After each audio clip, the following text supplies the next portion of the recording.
बाजार के आखिरी घंटे का हर एक्शन, सटीक विश्लेषण, मुनाफे वाले आइडियाज। कीजिए कल की तैयारी आज हमारे साथ। देखिए CNBC आवाज मोतीलाल ओसवाल स्टूडियो से लाइव।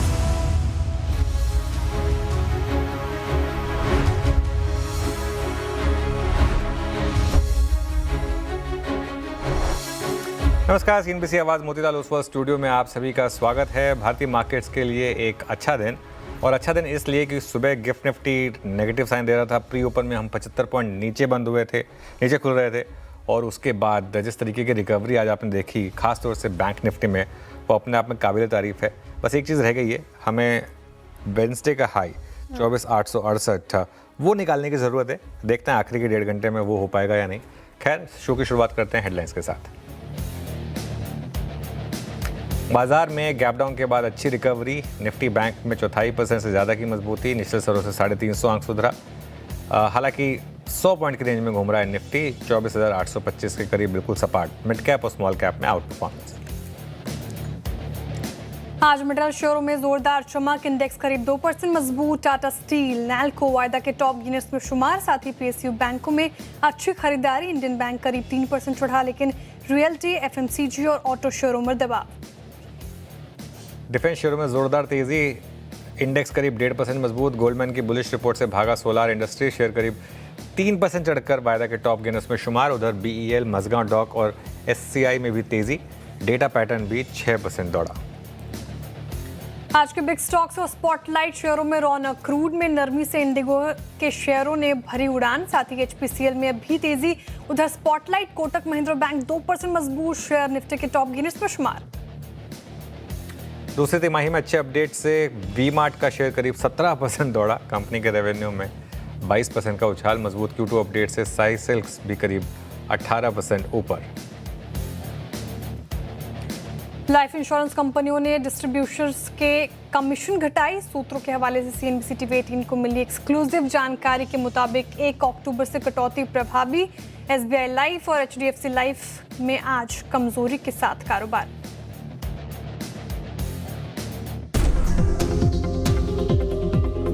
निफ्टी लाल में खुले अगर, तो खुलते ही खरीदे। अगर ये 32-40 पॉइंट नीचे अगर ये दिखा रहा है, तो अगर नीचे खुले तो खुलते ही खरीदें। पोजीशन ऐड करने का जोन होगा 24,700 से 24,750। 24,750 के जितना करीब आपको बाय मिलेगा उतना अच्छा, लेकिन अगर ना मिले तो 800 पे मिल जाए तो बाय करने की कोशिश करें। और 24,600 का स्ट्रिक्ट स्टॉप लॉस रखें। निफ्टी पर आज का लो था 24,750 और एक व्यू ये था कि खुलते ही खरीदें और 24,700-750 के जोन में ऐड करें। और अब आप देखिए, हम ऑलमोस्ट ग्रीन में आने की तैयारी कर रहे हैं। 55,100 से 55,300 तक की कोई भी गिरावट आपको मिले अगर, उसमें आप एक लॉन्ग अटेम्प्ट करें और 54,900 का एक स्ट्रिक्ट और टाइट स्टॉप लॉस रखें। आज का लो 55,177 और उसके बीच में शानदार मौके मिले बैंक निफ्टी में। और अब बैंक निफ्टी देखिए किस तरीके से डे हाई पर आया है। अच्छी रिकवरी मार्केट में, अच्छा दिन एक्चुअली मार्केट के लिए। सभी को गुड आफ्टरनून। श्रेया, आपको भी गुड आफ्टरनून। Good afternoon. और देखिए मार्केट में आज हुआ क्या, गैप डाउन हुआ, और गैप डाउन के बाद वो जो 9:15 पर, तो उसको भूलिए आप, 16-17 तक वो मार्केट में एक क्लियर कट व्यू आ रहा था कि थोड़ा सा जो प्री ओपन था उसके हिसाब से ओपनिंग हुई। लेकिन उसके बाद रिकवरी आई और एज एक्सपेक्टेड बैंक निफ्टी ने उसको लीड किया। निफ्टी भले ही अभी भी रेड में, हालांकि ज़्यादा नहीं बचा है रेड, लेकिन बैंक निफ्टी देखिए क्या शानदार मूव है आज बैंक निफ्टी में। और ये एक शानदार ट्रेड प्ले हुई। देखिए 55,177 पर तो शायद ही किसी को मिला हो, लेकिन लोअर लेवल पर भी अगर डिसेंट प्राइस पे मिला हो तो 250-300 पॉइंट की रिकवरी बैंक निफ्टी में। मेटल्स में अच्छी रिकवरी हुई आज, और मेटल्स में भी अगर आप देखें इंट्राडे मेटल्स में भी एक बार के लिए थोड़ी सी फ्लैट शुरुआत हुई थी, लेकिन उसके बाद शानदार तेज़ी पकड़ी। यहाँ पर निचले स्तरों से आपने देखा हीरो में शानदार रैली हुई। सुबह थोड़ा सा प्रॉफिट बुकिंग आई थी हीरो में, लेकिन फिर उसमें ज़बरदस्त रैली। कोटक महिंद्रा बैंक एक और स्टॉक रहा जिसमें शानदार मोमेंटम था आज कल के उस मूव के बाद। भारती एयरटेल, यहाँ पर भी एक आज बहुत दिनों के बाद एक अच्छी रिकवरी आपको देखने को मिली। मिड कैप ने आउट परफॉर्म किया, एडवांस डिक्लाइन ये भी काफ़ी स्ट्रांग है। तो लेट्स सी, फिंगर्स क्रॉस्ड है, और आखिरी का 1.5 घंटा देखते हैं कहाँ तक जा सकते हैं।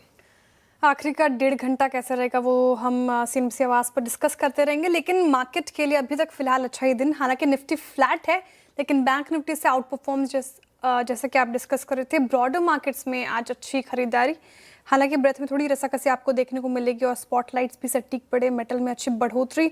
सुबह की रणनीति स्ट्रैटेजी एकदम सटीक बैठी।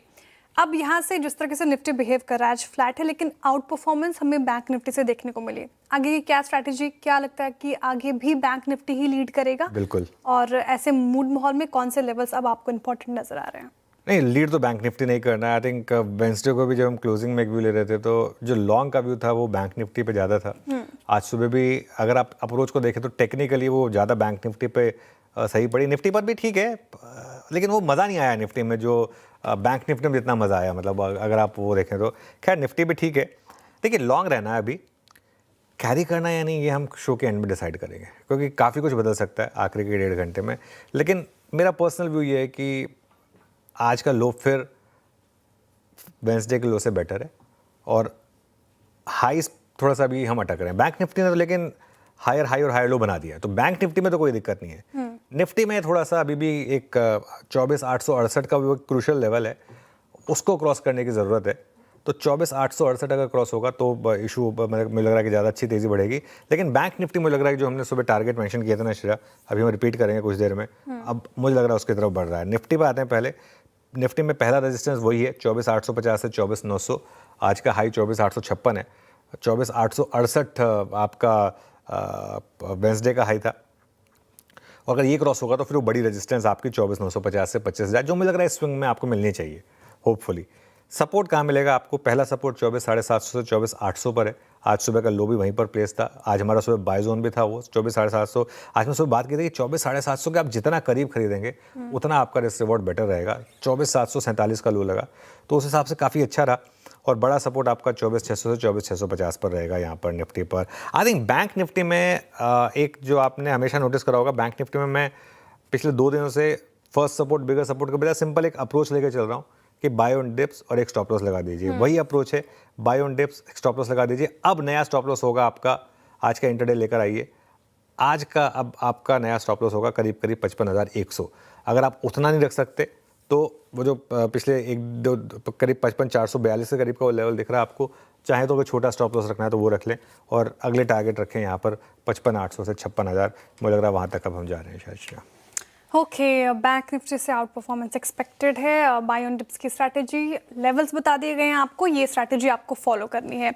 लेकिन सेक्टर स्पेसिफिक जैसा कि आप भी जिक्र कर रहे थे अपने ओपनिंग कमेंट्री में, मेटल्स देखिए आज शो की शुरुआत में इनफैक्ट मेटल्स लगभग 2% पौने 2% की तेज़ी के साथ कारोबार कर रहा है। और इंट्राडे में जो कि आपने मेंशन किया थोड़ी डिप आई, लेकिन फिर खरीदारी। और आज के सेशन में पिछले कुछ सत्रों से देख रहे हैं मेटल फोकस में है। अब इस रैली को कैसे प्ले करें, क्या लगता है आपको आने वाले वक्त में और मेटल्स में आपको स्कोप नजर आ रहे हैं? क्या स्ट्रैटेजी होनी चाहिए? देखिए, ये एक बहुत बड़ा मैसिव प्ले है मेटल्स में। आई थिंक लोगों को रियलाइज़ नहीं हो रहा है। मैं आपको एक चार्ट दिखाता हूँ 1 महीने का हिंदुस्तान कॉपर का। अब वो बाई चांस की बात है कि अब वो एफ&ओ में नहीं है इस वजह से, लेकिन जब मेटल्स में रैली आती है ना तो वो इसी तरीके से आती है। ये मेरे ख्याल से स्टॉक्स जो है ना यहाँ से भी अब आपको अगला हिंदुस्तान कॉपर ढूंढना है बेसिकली। सारा मामला है ये। और अगर वो एफ&ओ में मिल जाए तो अलग ही बात है। क्या वो नैल्को हो सकता है, क्या वो NMDC हो सकता है, क्या वो सेल हो सकता है। आई थिंक ये थोड़ा सा रिस्क आपको लेना पड़ेगा। इसमें एक अच्छी चीज़ पता है क्या है मेटल्स में अगर आप अक्टूबर के कॉल्स ले लेंगे ना 4-5 अलग अलग स्टॉक्स की, चांसेस आर कि you will make big money. क्योंकि देखिए उसमें क्या होगा, आपका एक विद द नॉलेज कि जो आप कॉल ले रहे हैं उसका प्राइस जो है वो आपका एक स्टॉप लॉस होगा सिस्टम में। तो मेटल शेयरों में इस समय मैक्रो तेज़ी है। मैक्रो तेज़ी कैसे, डॉलर का एक इम्पैक्ट है, चाइना वाला फैक्टर बहुत बड़ा है। आई थिंक लोगों को समझ में ही नहीं आया था वो जो चाइना ने पिछले 1 महीने पहले जो अनाउंसमेंट की थी वो प्रोडक्शन को लेकर अपने, उसका एक बहुत बड़ा इम्पैक्ट है यहाँ पर इस वजह से। और अगर आप ये नहीं कर सकते तो आप मेटल्स का ETF आता है उसको as a trading play use कर सकते हैं, strictly as a trading play, not an investment. कभी मेटल्स में मैंने हमेशा बोला है मेटल्स में कभी इन्वेस्टिंग रही ही नहीं है। आप अच्छे से अच्छे मेटल स्टॉक्स उठा कर देख लीजिए, एक आध को छोड़ दीजिए वेदांता वगैरह को, अदरवाइज लॉन्ग टर्म में पैसा बनना बहुत मुश्किल होता है मेटल्स में। तो मेटल्स एक pure Trading cyclical trading perspective, इनमें एंट्री से ज़्यादा इंपॉर्टेंट एग्जिट होती है एक्चुअली, इस वजह से। तो इसके लिए ये थीम अभी भी मुझे लग रहा है कि यहाँ से भी आउट परफॉर्म करेगी। डिप्स पे आपको ऐड करना होगा यहाँ। डिप्स पे ऐड मेटल और प्योरली ट्रेडिंग पर्सपेक्टिव से इसे अप्रोच करें, नॉट इन्वेस्टमेंट पर्पस के लिहाज से। मेटल स्पेस पे हमने चर्चा की। एक और स्पेस ऑटो स्पेस, हालांकि काफ़ी ज़्यादा रैली हुई ऑटो स्पेस में, नंबर्स आए ऑटो सेल्स के अच्छे ही लगे, लेकिन आधा % करीब करीब निफ्टी ऑटो आप देखें आज गिर के कर रहा है कारोबार। क्या भाया नहीं बाजार को यहाँ? नहीं, देखिए इसमें एक चीज़ मैं आपको बताऊं, विद इन ऑटोज एक चीज़ आज सुबह हम डिस्कस कर रहे थे जी, फोकस करें वहाँ जिन्हों के नंबर्स बहुत ही शानदार हैं, जैसे हीरो मोटोकॉर्प है। अब मैं बार बार एक ही स्टॉक पे आ जाता हूँ, लोगों को लगेगा, लेकिन फैक्ट यही है कि ये गो टू स्टॉक है। और जब भी देखिए, आज भी इसने मौका दिया आपको और आज भी लोअर लेवल से इसमें रिकवरी आ गई। आई थिंक आयशर और TVS ये दो स्टॉक्स हैं जिनके मुझे लग रहा है कि नंबर्स अच्छे थे, लेकिन क्योंकि मार्केट में एक्सपेक्टेशन बहुत ज़्यादा बिल्ट हो गई थी, इस वजह से मार्केट को शायद उतने अच्छे नहीं लगे। लेकिन ट्रेड यहाँ पर भी बाय ऑन डिप्स की है शेयर। ये अभी भी पॉकेट जो है वो काफ़ी स्ट्रांग है और इसके लिए मुझे लग रहा है कि अभी भी यहाँ पर आपको बाय ऑन डिप्स की अप्रोच रखनी है। चलिए अब एक काम करते हैं, आज के ट्रेंडिंग स्टॉक्स देखते हैं और उसके बाद कार्यक्रम का क्रम समझेंगे। श्रेया बताइए। जी, ट्रेंडिंग स्टॉक्स से शुरुआत करते हैं। मार्केट फ्लैट है, बैंक निफ्टी से अच्छी परफॉर्मेंस, तो शुरुआत तेजी के ट्रेंडिंग स्टॉक्स के साथ ही होगी। आपके स्क्रीन पर इस वक्त आएगा कहाँ कहाँ अच्छी खासी खरीदारी आज के सेशन में होती हुई नजर आ रही है। मेटल एज ए स्पेस बिल्कुल आउट परफॉर्म करते हुए नजर आएंगे। टाटा स्टील 3.5% दौड़ा। हिंडाल्को देखिए 2% की तेजी के साथ कर रहा है कारोबार। इसके अलावा पावर ग्रिड 2% से ज्यादा, और कोटक महिंद्रा बैंक आज का स्पॉटलाइट मेंशन था, 1.5% की तेजी के साथ शानदार कारोबार करता हुआ नजर आया। इसके साथ ही वायदा बाजार से देखिए आप, कल्याण ज्वेलर्स चढ़ गया आज के सत्र में, 0.25% की तेजी यहाँ पे। अगेन नाल्को देखिए मेटल स्पेस से 3.5% से ज्यादा की तेजी। सोलार इंडस्ट्रीज, गोल्डमैन की बुलिश रिपोर्ट, आगे शो में समझेंगे ही डिफेंस स्पेस को लेकर गोल्डमैन ने क्या बातें कही हैं, और प्राइवेट कंपनीज को लेकर काफी बुलिश साउंड कर रहे हैं वो। 3.5% की तेजी के साथ कर रहा है कारोबार। NBCC में भी अच्छी खासी खरीदारी होती हुई नजर आ रही है आज के सेशन में। लेकिन अचमूड मॉल में डेंट कहाँ पड़ा? हेल्थ केयर स्पेस से मैक्स हेल्थ केयर आप देखिए ये टूट गया 4% से ज्यादा। SBI लाइफ, साथ ही आप देखिए कोल इंडिया 1.5% की करीब करीब गिरावट। ट्रेंट में भी आज थोड़ी मुनाफा वसूली हमें देखने को मिल रही है, 1% से ज्यादा की इसके अलावा सम्मान कैपिटल खबर के बाद IHC 43% जो स्टेक लेने की बात है, वहाँ से ये सम्मान कैपिटल गोता लगा गया। यूनियन बैंक टूटा 2% से ज्यादा। लोधा डेवलपर्स रियल्टी स्पेस से ये थोड़ा कमजोर होता हुआ नजर आ रहा है, और केफिन में भी बिकवाली हावी होती हुई नजर आ रही है। चलिए अब आगे बढ़ते हैं शो में और कार्यक्रम का क्रम समझते हैं। फंडामेंटल राय देने के लिए हमारे साथ होंगे SBI सिक्योरिटीज के सनी अग्रवाल जी, टेक्निकल कॉल्स लेंगे हम प्रकाश काबा, मानस जायसवाल, अरुण कुमार मंत्री, कविता जैन, रचना वैद्य और आशीष बहिती जी से। 2:15 पर यतिन मोता बताएंगे आपको रिटेल कंपनियों के शेयर क्यों दौड़ रहे हैं। 2:20 पर यतिन मोता ही बताएंगे आपको सम्मान कैपिटल में गिरावट क्यों आई है। 2:30 बजे खास चर्चा के लिए हमारे साथ इन्फो एज का मैनेजमेंट जुड़ेगा। 2:40 पर समझेंगे डिफेंस कंपनियों पर ब्रोकरेज की क्या राय है। 2:50 पर लाइफ इंश्योरेंस पर एक्सक्लूसिव खबर लेकर आएंगे यश जैन। 2:55 पर बिग बाकेट वॉइस में हमारे साथ जुड़ेंगे आनंद राठी वेल्थ के ज्वाइंट CEO फिरोज अजीज। 3:05 पर डीलिंग रूम चेक। 3:10 पर जिसे मंडे के लिए स्ट्रैटेजी, और 3:15 पर BTST STBT कॉल। साथ ही 3:20 पर अगले हफ्ते के ट्रिगर्स लेकर आएंगे आशीष चतुर्वेदी। कुछ गड़बड़ हुई है मुझे लग रहा है कमिंग अप्स में, तो थोड़ा सा आई थिंक जो इन्फो एज के मैनेजमेंट है उसका शायद उसको ठीक करेंगे हम कुछ देर में। लेकिन फिलहाल हमारा पैनल तैयार है और शो की शुरुआत करते हैं। गुड आफ्टरनून आप सभी को। काबा सर बताइए इस समय की trade. Good afternoon to you. Stock का नाम है टाटा टेक्नोलॉजी। इसमें बहुत बढ़िया अपमूव मिला था कल और आज एक फॉलोअप भी मिला, इसका मतलब अपमूव ऑन है। अब 701 के आसपास ट्रेड करता है। 697 का स्टॉप लगा, सिर्फ 3 रुपए का, ज्यादा नहीं। टारगेट मुझे 720 के नजर आते हैं और पॉसिबल है कि स्पिल ओवर ट्रेड भी बन सकता है। टाटा टेक्नोलॉजी। टाटा टेक निचले स्रोत से अच्छी रिकवरी और खरीदारी की राय गाबा सर की तरफ से आते हुए। मानस जी गुड आफ्टरनून, बताइए आपका स्टॉक। गुड आफ्टरनून श्रेया जी। तो देखिए मेटल से क्षेत्र पे ही ध्यान है। नेशनल एल्यूमिनियम पे खरीदारी करने की राय रहेगी। क्लियर पैटर्न है, स्टॉक ने पिछले हाई को ब्रेक किया। हायर टॉप्स हायर बॉटम्स पहले से बन रहे थे, काफी बढ़िया वॉल्यूम देखने को मिले हैं, तो बिल्कुल यहाँ पर खरीदारी करनी चाहिए। 218 रुपए 218 के स्टॉप लॉस से खरीदारी करेंगे। 230 रुपए तक के टारगेट्स पॉसिबल है। ये कैश लेवल्स हैं। चाहे तो 220 वाला कॉल ऑप्शन ले सकते हैं। 8.5 रुपए पे ये ऑप्शन ट्रेड हो रहा है। इसमें आपको 6 रुपए का स्टॉप लॉस लगाना है और 13 रुपए 50 पैसे के टारगेट सेट करने हैं। ओके नैल्को, ये हो गई मानस जी की ट्रेड। रचना जी गुड आफ्टरनून। रचना जी बताइए क्या ट्रेड पिक कर रही हैं आप? जी गुड आफ्टरनून। और मेरी तरफ से एचडीएफसी बैंक में देना चाहूंगी। एचडीएफसी बैंक में अभी स्विंग शुरू नहीं हुआ है, but there is a good probability कि यहाँ पे स्विंग शुरू हो सकता है, प्रोवाइडेड ये कैश लेवल्स के हिसाब से 965 को क्रॉस करे। If it goes above 965, then we buy it with a stop loss of 959 और हमारा अपसाइड पे टारगेट रहेगा 975। ओके, एचडीएफसी बैंक 965 अगर ब्रेक करता है तो फिर खरीदारी की राय रचना जी की तरफ से ये ट्रेड आती हुई। कविता जी गुड आफ्टरनून, बताइए आपकी call. Very good afternoon Shreya, good afternoon everyone. Well trade होगा सांट पे, but it's a conditional buy. As of now 1170 के लेवल पर है। वंस ये काउंटर 1175 के लेवल को क्रॉस करता है तो ये अपने 10 EMA को सरपास करते हुए होगा।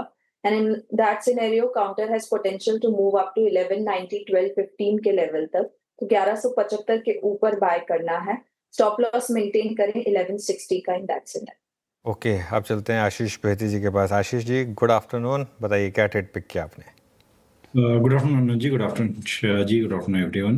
अनुज जी, टाइटन पे खरीदारी की सलाह रहेगी। स्टॉक पिछले 5 दिनों से अपने 200 डेमा के आसपास में ही एक्यूमुलेशन कर रहा है और हमें लग रहा है कि स्टॉक वेल प्लेस्ड है एक रिवर्सल कैंडिडेट के लिए।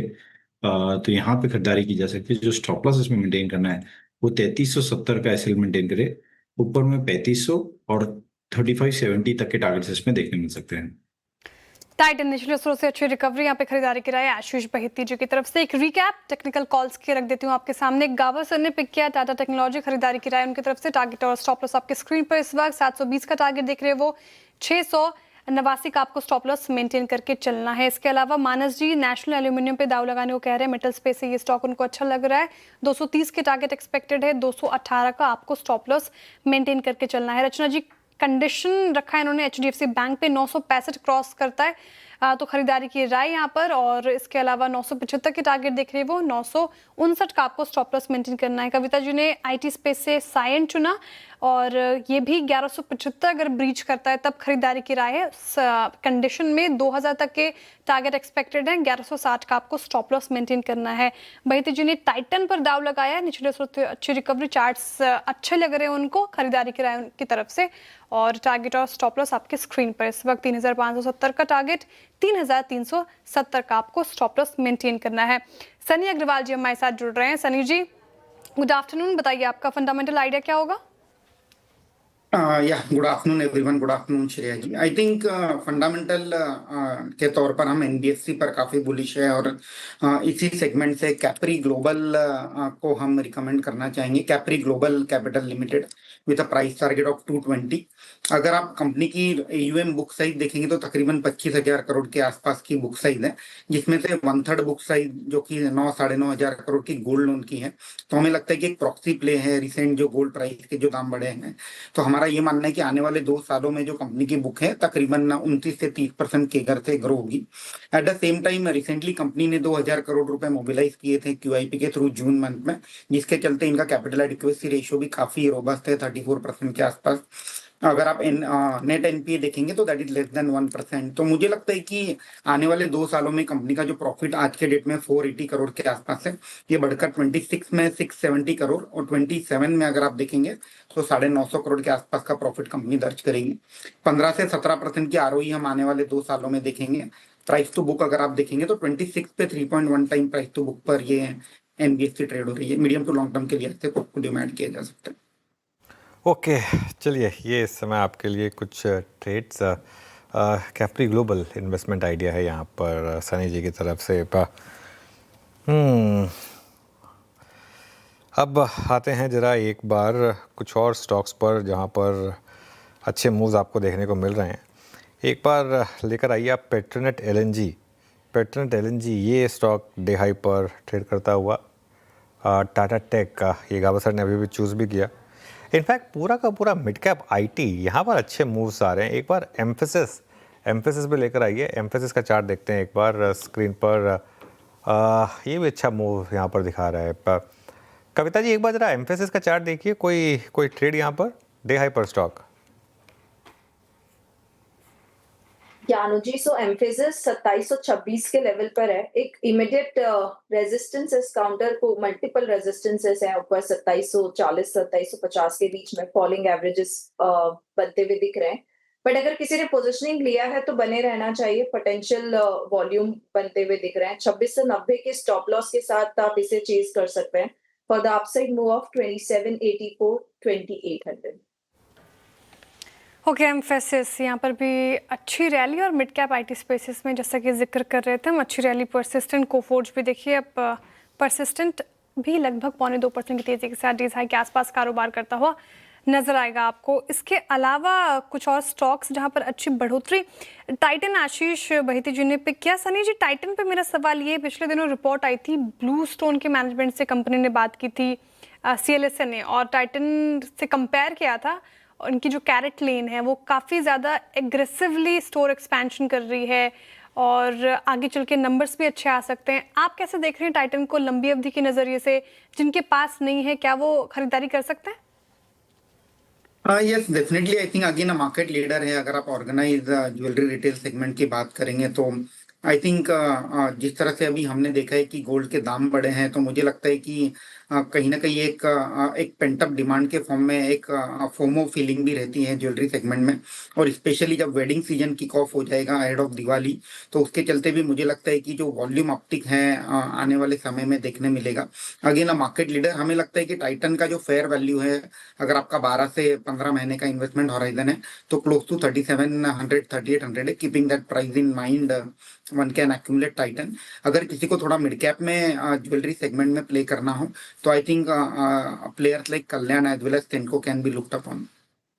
जी, कल्याण ज्वेलर्स में भी अच्छी खासी रैली, सेनको भी देखें आप, जिस तरीके से फेस्टिव सीजन आ रहा है उसके पहले भी बूम देखने को मिल रहा है। चलिए अब आगे बढ़ते हैं, कुछ और फेस्टिव सीजन का हमने जिक्र किया। आप देखें तो रिटेल स्टॉक्स में भी अच्छी खासी बाइंग नजर आ रही है। ऑटो के बाद रिटेल कंपनियों में शानदार नवरात्रि का धूम देखने को मिल रहा है, और पूरी अपडेट समझते हैं कि क्या वजह रही इन पर्टिकुलर काउंटर्स के चलने की यतिन जी से। यतिन जी बताइए, V2 रिटेल, वी मार्ट सभी में अच्छी खासी रैली। बिल्कुल, और ऑटो जिस तरीके से टॉप गियर पे है, रिटेल कंपनियों ने भी जोरदार फायदा उठाया है इस नवरात्रि की फेस्टिव सीजन की शुरुआत से। ऑब्वियसली इसमें कैच ये है कि पिछले साल अक्टूबर में आपको नवरात्रि हुई, तो सितंबर का बेस छोटा है, उसके बावजूद नंबर्स अच्छे हैं। सबसे पहले वी मार्ट की बात करें तो इनके जो रेवेन्यू फ्रॉम ऑपरेशंस हैं Q2 के, यहाँ 22% की बढ़त है। सेम स्टोर सेल्स ग्रोथ 11% है और 25 नए स्टोर्स कंपनी ने Q2 में खोले हैं। तो स्टोर फ्रंट पे भी कंपनियों ने अच्छा काम किया है। और अगर हम सेल्स स्टोर सेल्स की बात करें तो यहाँ भी ज़बरदस्त तरीके से मोमेंटम दिख रहा है। इनफैक्ट V2 रिटेल और साइज सेल्स की भी बात करते हैं, जहाँ काफ़ी शानदार Q2 का अपडेट रहा है। V2 जैसे आप देख सक रहे हैं 86% का रेवेन्यू ग्रोथ कंपनी ने दिया है, 23% का सेम स्टोर सेल्स ग्रोथ है आपको सितंबर के महीने में। और अगर हम बात करें तो जो लाइक टू लाइक यानी नवरात्रि टू नवरात्रि का सेम स्टोर सेल्स ग्रोथ है, वो भी कंपनी ने दिया है, जो कि 10.25% के आसपास है। तो काफ़ी अच्छी ग्रोथ यहाँ देखने को मिली है। और 43 नए स्टोर्स वी मार्ट ने इस पर्टिकुलर काउंटर में V2 रिटेल ने खोले हैं। साई सेल्स की बात करते हैं, कला मंदिर, और ये स्टॉक 20% आज ऊपर है और कहीं ना कहीं शानदार यहाँ भी नवरात्रि सेल्स आपको आती हुई नजर पड़ रही हैं। रेवेन्यूज 28% ऊपर हैं, फर्स्ट हाफ में 34% की बढ़त है, और कंपनी को लगता है कि इस कैलेंडर ईयर में आप लगभग 10 नए स्टोर्स ऐड होते हुए देखेंगे। तो कहीं ना कहीं यहाँ भी आपने देखा है कि जो overall same store sales growth है और जो Q2 का अपडेट है वो काफ़ी अच्छा है, जिसके बाद स्टॉक में 18-20% का अभी भी अपटिक बना हुआ है। शुक्रिया यतिन। तो ये कुछ आज रिटेल से जुड़े हुए स्टॉक्स जहाँ पर अच्छा मोमेंटम है। सिर्फ एक स्टॉक नहीं चल रहा है, वो है ट्रेंट। हालांकि आज लोअर लेवल से यहाँ पर भी थोड़ी सी बाइंग अब नोटिस हो रही है इंटरडे में, लेकिन अगर आप इसका डेली चार्ट देखेंगे तो थोड़ी सी वीकनेस है यहाँ पर।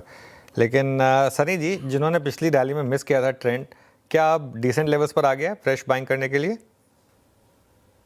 अनुज जी, आई थिंक अगेन करेक्शन होने के बाद स्टिल हमें लगता है कि वैल्यूएशन थोड़े ऊंचे हैं ट्रेंड के, और जिस तरह से ग्रोथ कहीं ना कहीं थोड़ा सा फिजल आउट हुआ था, जिस तरह से पिछले 2-3 सालों में हमने ग्रोथ देखी थी, उसके चलते थोड़ा सा ग्रोथ में स्लो डाउन आते हुए देखा था। और रिसेंटली हमने देखा है कि इंडस्ट्री में कंपटीशन भी इंक्रीज हुआ है, तो काफी सारे प्लेयर्स ने वैल्यू रिटेल सेगमेंट में फोरे किया है। हालांकि business is doing very well, growing at more than 30% केगर।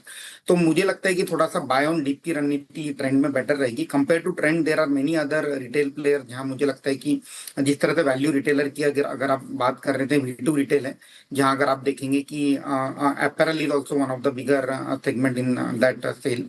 तो मुझे लगता है कि V2 retail among the value retail can be looked upon, और ट्रेंड को बाय ऑन डिप की रणनीति से बाय करना चाहिए। Buy on dips. और आज एक्चुअली थोड़ा सा अच्छा आज साइन है, first sign of reversal trend में। अब देखते हैं टिकेगा या नहीं टिकेगा।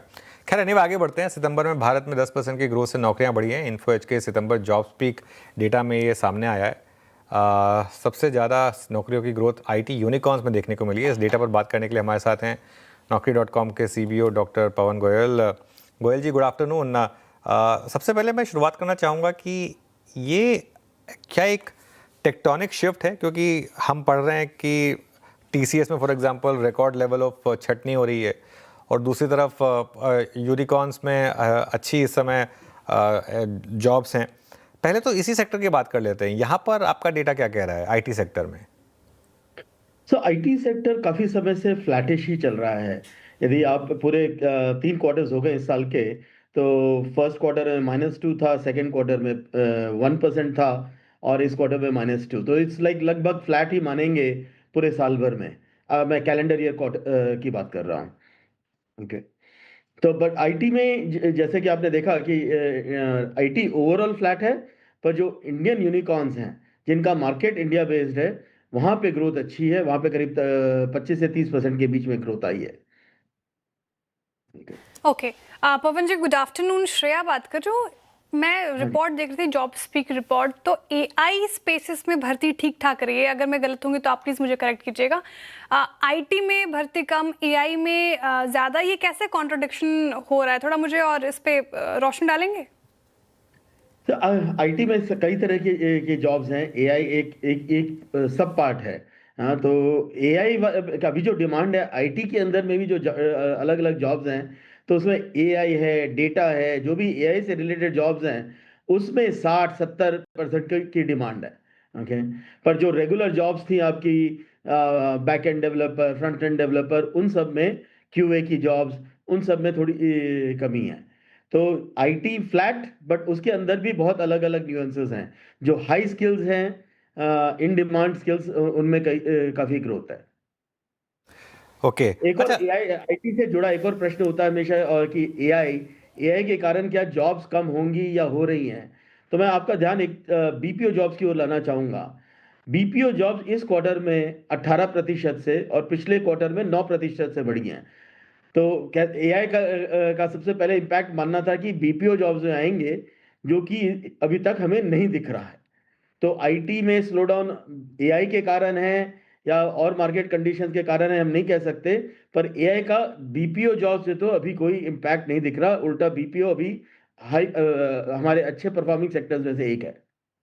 दो सेक्टर जो स्टैंड आउट कर रहे हैं इसमें, इंश्योरेंस और रियल एस्टेट। 28% और 26% की ग्रोथ। ये इसका क्या कारण है आपके हिसाब से? इंश्योरेंस के लिए यही क्वार्टर नहीं है और यही महीना नहीं है। यदि आप देखेंगे तो फर्स्ट क्वार्टर जनवरी फरवरी मार्च में 4% था, वो मॉडेस्ट था। पर अप्रैल मई जून से तेजी पकड़ी, 14% हुआ, और इस क्वार्टर में 25% आ गया है। ओके, अब इंश्योरेंस में ग्रोथ का क्या कारण है, ये मेरे लिए कहना मुश्किल है, क्योंकि हम तो देखते हैं कि कहाँ जॉब बढ़ रही हैं। बट इंश्योरेंस सेक्टर्स की परफॉर्मेंस अच्छी रही है। बैंकिंग की में जॉब ग्रोथ ठीक नहीं है। बैंकिंग में कम हो रहा है, डिक्लाइन है। पर उसमें आप देखेंगे फिनटेक उसमें बढ़ रहा है। Okay, fintech and insurance, BFSI sector लेते तो इंश्योरेंस एंड फिनटेक में बढ़ रहा है, पर कोर बैंकिंग में, ट्रेडिशनल बैंकिंग में जॉब्स कम हो रही है। कोर बैंकिंग और ट्रेडिशनल बैंकिंग में जॉब्स हो रही है, फिनटेक में बढ़ रहा है। पवन जी, कौन से शहर अभी नंबर 1 पर हैं फ्रेशर्स को हायर करने में, और कौन सा सेक्टर अभी लीड कर रहा है? अभी तो सबसे ज्यादा सेक्टर मैंने बताया कि इंश्योरेंस सबसे ज्यादा लीड कर रहा है। पर फ्रेशर हायरिंग की का देखें तो ये एक्चुअली इस महीने में फ्रेशर हायरिंग बढ़ी है। तो फ्रेशर हायरिंग भी अब ना डबल डिजिट्स में आ गई है ग्रोथ में। तो फ्रेशर हायरिंग में अब आईटी और नॉन आईटी देखें तो जो फ्रेशर हायरिंग है अधिकतर नॉन आईटी में हो रही है, specifically hospitality, media entertainment, real estate, FMCG, इन सेक्टर्स में फ्रेशर हायरिंग ज़्यादा हो रही है। जहाँ तक आपने शहर का पूछा, शहर में बड़े शहर मेट्रो में लेते हैं तो हैदराबाद है, और यदि आप नॉन मेट्रो देखें तो उदयपुर, जोधपुर जैसे कुछ शहर अच्छे कर रहे हैं। गांधीधाम में भी गिफ्ट सिटी है तो वो भी अच्छा कर रहा है। कुछ शहर जो अच्छा कर रहे थे पहले, छोटे शहर जैसे इंदौर और भुवनेश्वर, वहां पे आईटी का डोमिनेंस था तो वहां पे सॉफ्टनेस के कारण वो अब अच्छा नहीं कर रहे। ओके, चलिए एक आखिरी सवाल। जी, अभी जो नौकरियां हैं ये इनकी एवरेज सैलरी ग्रोथ कितनी है? मतलब इसमें भी कुछ डेटा निकाला आपने? जैसे 2-3 साल पहले जब आईटी में बूम चल रहा था तो काफ़ी शानदार एंट्री लेवल सैलरीज हो गई थी, अब वही है या थोड़ा सा उसमें दिक्कत है? अब एंट्री लेवल सैलरी का तो डेटा भी मैंने नहीं देखा, पर ओवरऑल एवरेज सैलरी जो अब साल दर साल बढ़ रही है वो करीब 8 से 9% के बीच में ही है, क्योंकि एवरेज चलता आया काफ़ी समय से। तो एवरेज में अब है ना कोई ऐसा विशेष तेजी नहीं दिख रही है। पर एक ट्रेंड बहुत जरूरी है जो मैं आपसे शेयर करूं, कि जो जॉब्स में है प्रीमियम जॉब ज़्यादा डिमांड में है। तो मतलब आप कोई भी ले लीजिए, फ्रेशर भी यदि भी लेते हैं तो जो अच्छे इंस्टीट्यूट से पढ़ा हुआ है उसकी डिमांड ज़्यादा है। आप ज़्यादा एक्सपीरियंस सेगमेंट में भी जाते हैं तो जिनकी सैलरी ज़्यादा है उनकी ज़्यादा डिमांड है। ओके, तो जैसे आप प्रीमियमाइजेशन बोलते हैं एफएमसीजी गुड्स में, वैसे ही है ना वो ट्रेंड प्रीमियमाइजेशन का दिख रहा है टैलेंट में भी, कि इन डिमांड लोग और ज़्यादा डिमांड में हैं। ओके, इन डिमांड लोग और ज़्यादा डिमांड में हैं। थैंक यू सो मच आज हमारे साथ जुड़ने के लिए, अच्छा लगा आपसे बात करके। और डिमांड में है बिल्कुल, चलिए तो ये naukri.com का जॉब स्पीक इंडेक्स। श्रेया, ये अपने आप में आपको एक चीज़ कह रहा है। एक और रीज़न है, अगर आप बुलिश होना चाहें तो 2 सेक्टर्स में बुलिश हो सकते हैं, इंश्योरेंस और रियल एस्टेट। अगर इंश्योरेंस और रियल एस्टेट 28% ज़्यादा हायरिंग कर रहे हैं और अगर ये ट्रेंड बन जाएगा तो ये बहुत बड़ा पॉजिटिव होगा। तो खैर, anyway let's wait and watch. Top cash calls ले लेते हैं। गाबा सर, रचना जी और आशीष जी हमारे साथ। गाबा सर, बताइए आपका top cash call. Well, once again good afternoon to you. Stock का नाम है अपोलो। अपोलो डेट का 341.70 के आसपास मेरे ख्याल से स्टॉप लगाना चाहिए, करीब 337, करीब 4 रुपीज का। अपमूव पॉसिबल है कि 350 तक। यस, अपोलो टायर्स, ये गावा सर की पिक हो गई कैश कॉल के लिए, यहाँ पे खरीदारी की राय। अपोलो टायर्स, ठीक है। आशीष भाईती जी, आपका कैश कॉल? जी श्रेया जी, कैश कॉल में एसकेएफ को ही देना चाहूँगा, एसकेएफ इंडिया को। यहाँ मोमेंटम वैसे बरकरार है और स्ट्रेंथ में ही है, बना हुआ है स्टॉक, तो यहाँ खरीदारी की जा सकती है। जो स्टॉप लॉस इसमें मेंटेन करना हो 4800 का एसएल मेंटेन करे, ऊपर में मुझे लगता है इसमें 5000 और तक का जोन देखने मिल सकता है। ओके, गाबा सर, वो असल में आपने सिर्फ अपोलो बोल दिया, दिक्कत ये है कि 3 अपोलो है। गलती मेरी हो गई। हाँ, इट्स अपोलो माइक्रो सिस्टम था शायद। हाँ, माइक्रो सिस्टम, वही डिफेंस वाला स्टॉक है। मेरी गलती। हाँ, बिल्कुल, अपोलो माइक्रो। थोड़ा मैं भी कंफ्यूज हो गया क्योंकि नहीं, अपोलो टायर भी होगी ऑलमोस्ट आई थिंक इसी प्राइस के आसपास ट्रेड करता था पहले, तो मैं थोड़ा कंफ्यूज हो गया, मुझे लगा अपोलो टायर ही बोला होगा क्योंकि हॉस्पिटल्स तो F&O का स्टॉक है इसके लिए। खैर, एनीवे, रचना जी आपकी ट्रेड क्या रहेगी कैश में? जी, मेरी तरफ से गार्डन रीच शिप बिल्डर्स रहेंगे, जिसको हम लॉन्ग करेंगे। 2715 पे है ये stock at this point in time. हम इसमें एसएल लगा सकते हैं करीब 26-25 पे, और इसको अगर 1 to 2 मंथ्स के लिए होल्ड करा जाए then it can show us levels of 2900 and 2950। Okay, garden reach ship builders again defence space का स्टॉक्स यहाँ पे खरीदारी कराया कैश कॉल के लिए। चलिए, इस बीच हमारे साथ जुड़ रहे हैं अरुण कुमार मंत्री जी। अरुण जी, गुड आफ्टरनून, स्वागत है आपका कार्यक्रम में। बताइए इस वक्त की कॉल क्या होगी आपकी? Shreya ji, good afternoon and good afternoon सभी पैनलिस्ट को। श्रेया जी, मुझे लग रहा है चेन्नई पेट्रो में खरीदारी की सलाह रहेगी। Overall oil and gas space में भी अच्छा मोमेंटम देखने को मिल रहा है, तो चेन्नई पेट्रो 784 के आसपास खरीदे। मुझे लग रहा है ये स्टॉक आराम से आपको 821 तक के लेवल्स दिखा सकता है, तो 784 के पास बाय करें। 771 का स्टॉप लॉस रहेगा और 821 का टारगेट। ओके चलिए, तो चेन्नई पेट्रो ये है इस समय कॉल आपकी। मार्केट एकदम कॉमेटोज, निफ्टी 24,830 के आसपास। एक बार मैक्स हेल्थ केयर का चार्ट लेकर आइए ज़रा। मैक्स हेल्थ केयर ध्यान रखिएगा, अब ये निफ्टी का स्टॉक है और यहाँ पर आज थोड़ी सी गिरावट आपको देखने को मिलेगी। इनफैक्ट इस समय ये स्टॉक अब आपको डे लो पर काम करता हुआ दिखाई देगा। जी हाँ, डे लो पर ये स्टॉक अब ट्रेड करता हुआ। अब कोई व्यू इस पर मैक्स हेल्थ केयर पर? मानस आप देखिए जरा चार्ट मैक्स का। देखिए व्यू नेगेटिव है क्योंकि stock lower top floor bottom पहले से बना रहा था, लेकिन पिछले 3-4 दिनों में स्टॉक ने अपने 200 डे मूविंग एवरेज को ब्रेक किया है, उसके नीचे ट्रेड करना शुरू कर दिया है। आई थिंक जो नेक्स्ट टारगेट होगा वो 975 रुपए तक का भी हो सकता है। तो बिल्कुल अप्रोच कॉशियस रहेगी। कभी कोई बाउंस बैक देखने को मिले तो लॉन्ग पोजीशन से निकलने की कोशिश करनी है और फ्रेश खरीदारी 1140 के ऊपर करनी है। ओके चलिए, अब एक काम करते हैं, एक बार यतिन के पास चलते हैं, जानते हैं सम्मान कैपिटल इतनी बड़ी डील के बाद भी स्टॉक सल क्यों कर रहा है। हालांकि लोअर लेवल से रिकवरी आई लेकिन फिर भी स्टॉक रेड में ही है। Yatin good afternoon. Good afternoon. और सम्मान कैपिटल की बात करें तो यहाँ अबू धाबी बेस्ड IHC लगभग $1 बिलियन यानी 8,850 करोड़ रुपए डालेंगे। 43.5% स्टेक इनका हो जाएगा ट्रांजैक्शन के बाद और मैंडेटरी सेबी का ओपन ऑफर भी आएगा। 139 रुपीज़ पे ये ट्रांजैक्शन आपको होता हुआ नज़र पड़ रहा है। अब ये डील में कैच क्या है? अगर हम लास्ट क्वार्टर की फाइनेंशियल्स देखें तो 250-260 रुपए के आसपास कंपनी की बुक वैल्यू है और बुक वैल्यू से लगभग आधे या लगभग एक 40% डिस्काउंट पे आपको ये ट्रांजैक्शन होता हुआ नज़र पड़ रहा है। तो जो इतना बड़ा डाइल्यूशन है ये बुक वैल्यू के नीचे हो रहा है, जिसके कारण ये जो डाइल्यूशन है उसके कारण बुक वैल्यू जो है 250 से घट के लगभग 200 रुपए के आसपास आ जाएगी। और सबसे बड़ा जो इशू है कंपनी का वो ये है कि लेगेसी बुक में अभी भी 2,000 से 3,000 करोड़ का राइट ऑफ एनालिस्ट एक्सपेक्ट कर रहे हैं। और अगर आप ये सब चीज़ों को जोड़ लें और वैल्यूएशन देखें तो 0.9 times price to book stock already trade कर रहा है। तो जो लिमिटेड लेगरूम है अपसाइड का, ये एनालिस्ट लोग को लग रहा है कि शॉर्ट टर्म में शायद कैप्ड रहेगा। ऑब्वियसली कंपनीज जो नए कैपिटल का यूज़ कैसे करेगा, आगे किस तरीके से बुक एक्सपैंड होगी, इस पे भी काफ़ी क्लैरिटी आना बाकी है। लेकिन हाँ, बहुत ज़्यादा डाइल्यूशन और 5 से 6% की अगर आप रिटर्न ऑन इक्विटी देखें तो कोई खास अपसाइड एनालिस्ट लोगों को इस काउंटर में नहीं दिखती है डील के बावजूद। ओके बिल्कुल, और शुक्रिया यतिन। और एक्चुअली अच्छा होता अगर थोड़े से ये सवाल पूछे जाते हैं मैनेजमेंट से कि इस प्राइस पर क्यों डील की जा रही है और ऐसा क्यों। एक्चुअली में अनुज जी ये बहुत फेयर वैलिड पॉइंट है। मैनेजमेंट ने सभी मीडिया चैनल्स पे आके डिफेंड किया कि बहुत अच्छा हमको इन्वेस्टर मिला, बहुत अच्छी डील है, बहुत अच्छी डील है।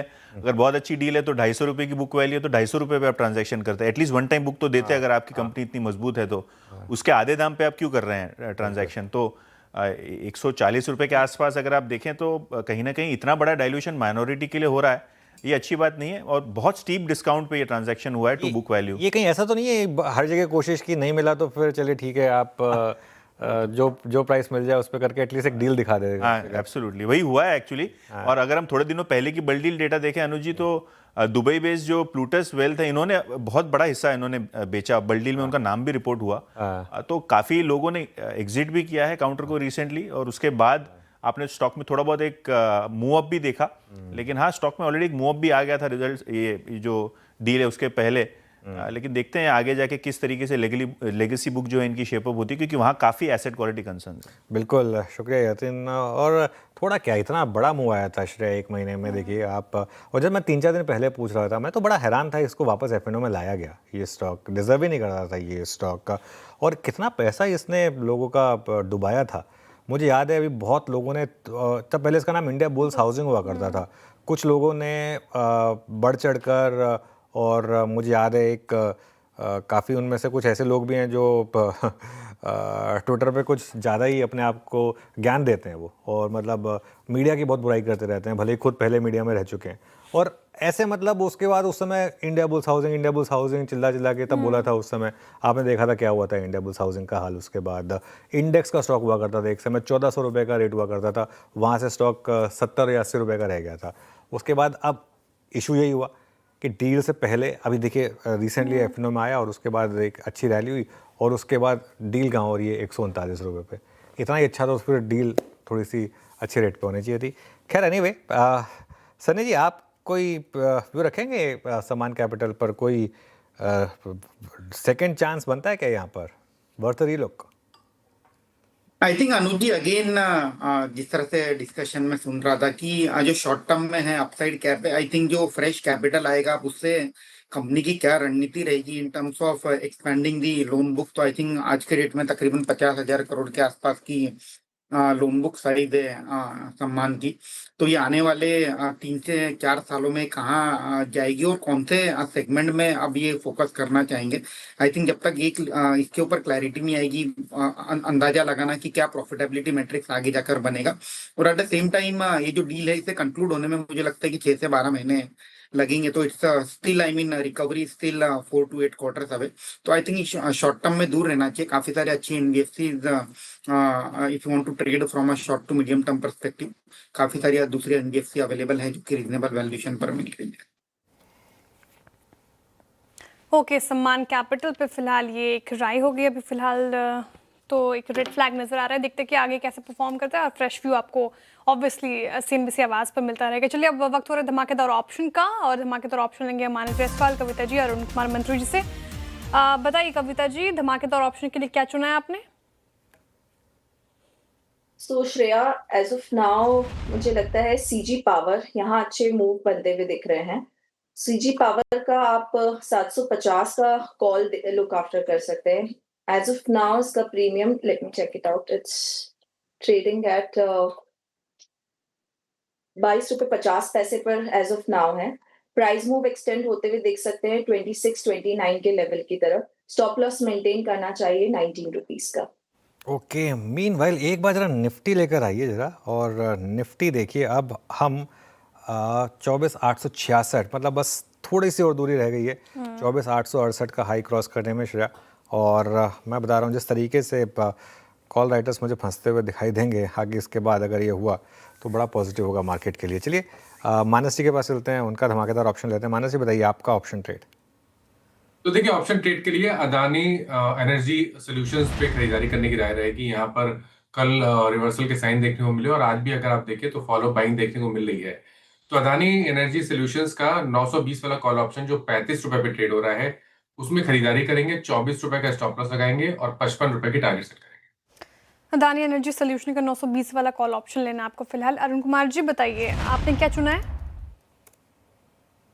श्रेया जी, मुझे लग रहा है डिफेंस स्टॉक्स में अच्छा मोमेंटम है, तो HAL के कॉल में बाय करने की सलाह रहेगी। 4900 के स्ट्राइक के कॉल को बाय करें 125-130 के बीच में। इसका स्टॉप लॉस रहेगा 101 के आसपास और 172 तक मुझे लग रहा है HAL जाना चाहिए। तो बड़ा ब्रेकआउट है और मुझे लग रहा है एटलीस्ट 50 से 100 रुपए की मोमेंटम स्टॉक में आ सकती है। तो 4900 के कॉल को लॉन्ग करके चल सकते हैं। ओके, हैल ये ऑप्शन धमाकेदार ऑप्शन के लिए अरुण कुमार मंत्री जी ने चुना। और डिफेंस स्टॉक्स की बात हो रही है तो एक बार गोल्डमैन की रिपोर्ट लेकर आइए स्क्रीन पर। गोल्डमैन की रिपोर्ट आई थी सुबह सुबह, सीएनबीसी आवाज़ ने सबसे पहले आपको बताई और काफ़ी बुलिश साउंड कर रहे थे वो डिफेंस स्पेस को लेकर। In fact private companies, defence space में जो प्राइवेट कंपनीज है उनकी तरफ थोड़ा ज़्यादा रुझान गोल्डमैन का बढ़ता हुआ नजर आया। सोलार इंडस्ट्रीज जिस तरीके से आज के सेशन में तेज है और शानदार रैली के साथ कारोबार कर रहे हैं, सोलार इंडस्ट्रीज पीटीसी इंडिया को लेकर काफ़ी बुलिश हैं।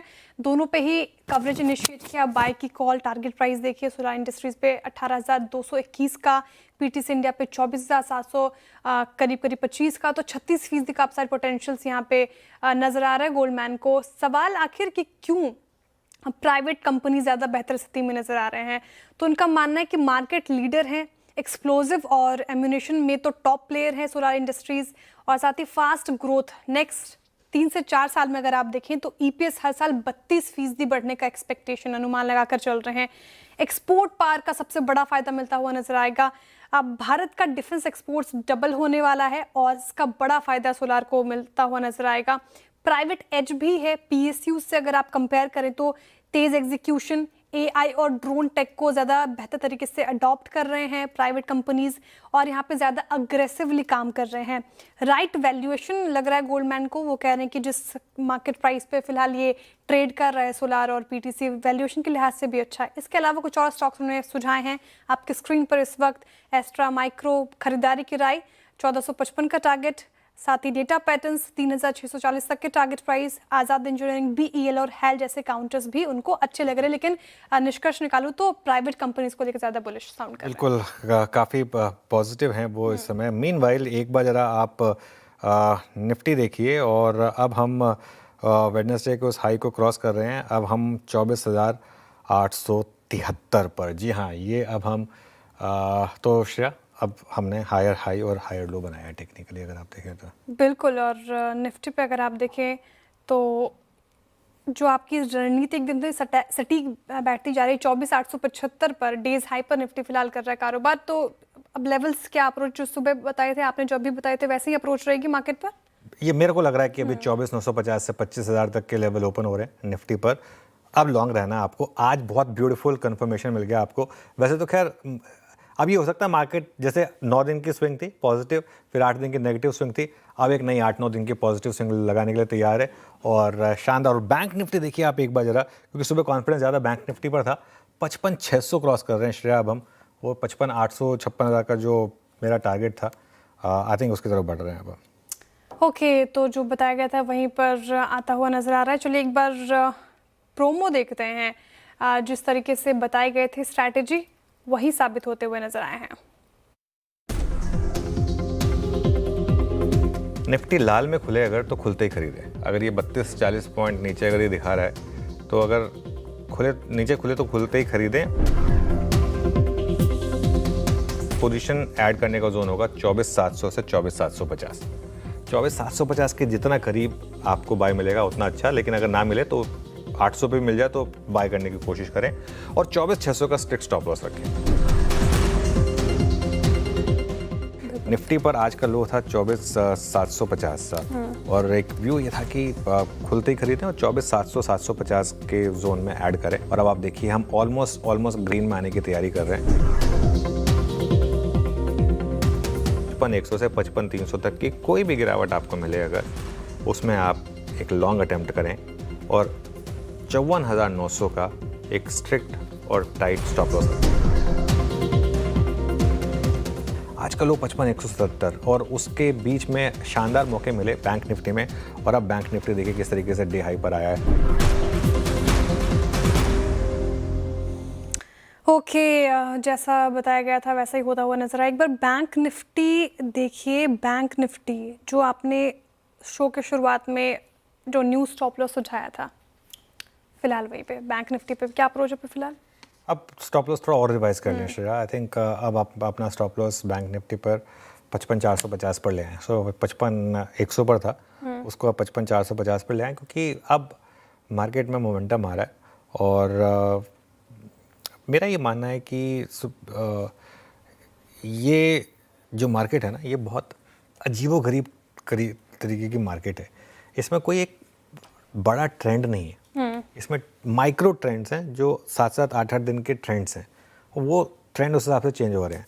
लेकिन एक अच्छी चीज़ पता है क्या हुई है, इस बार भी मार्केट को ट्रिगर वहीं से मिला जो पिछली बार मिला था, RBI से। पिछली बार भी आपको याद होगा जब हमने बड़ी रैली देखी थी तो उसका ट्रिगर RBI की तरफ से मिला था।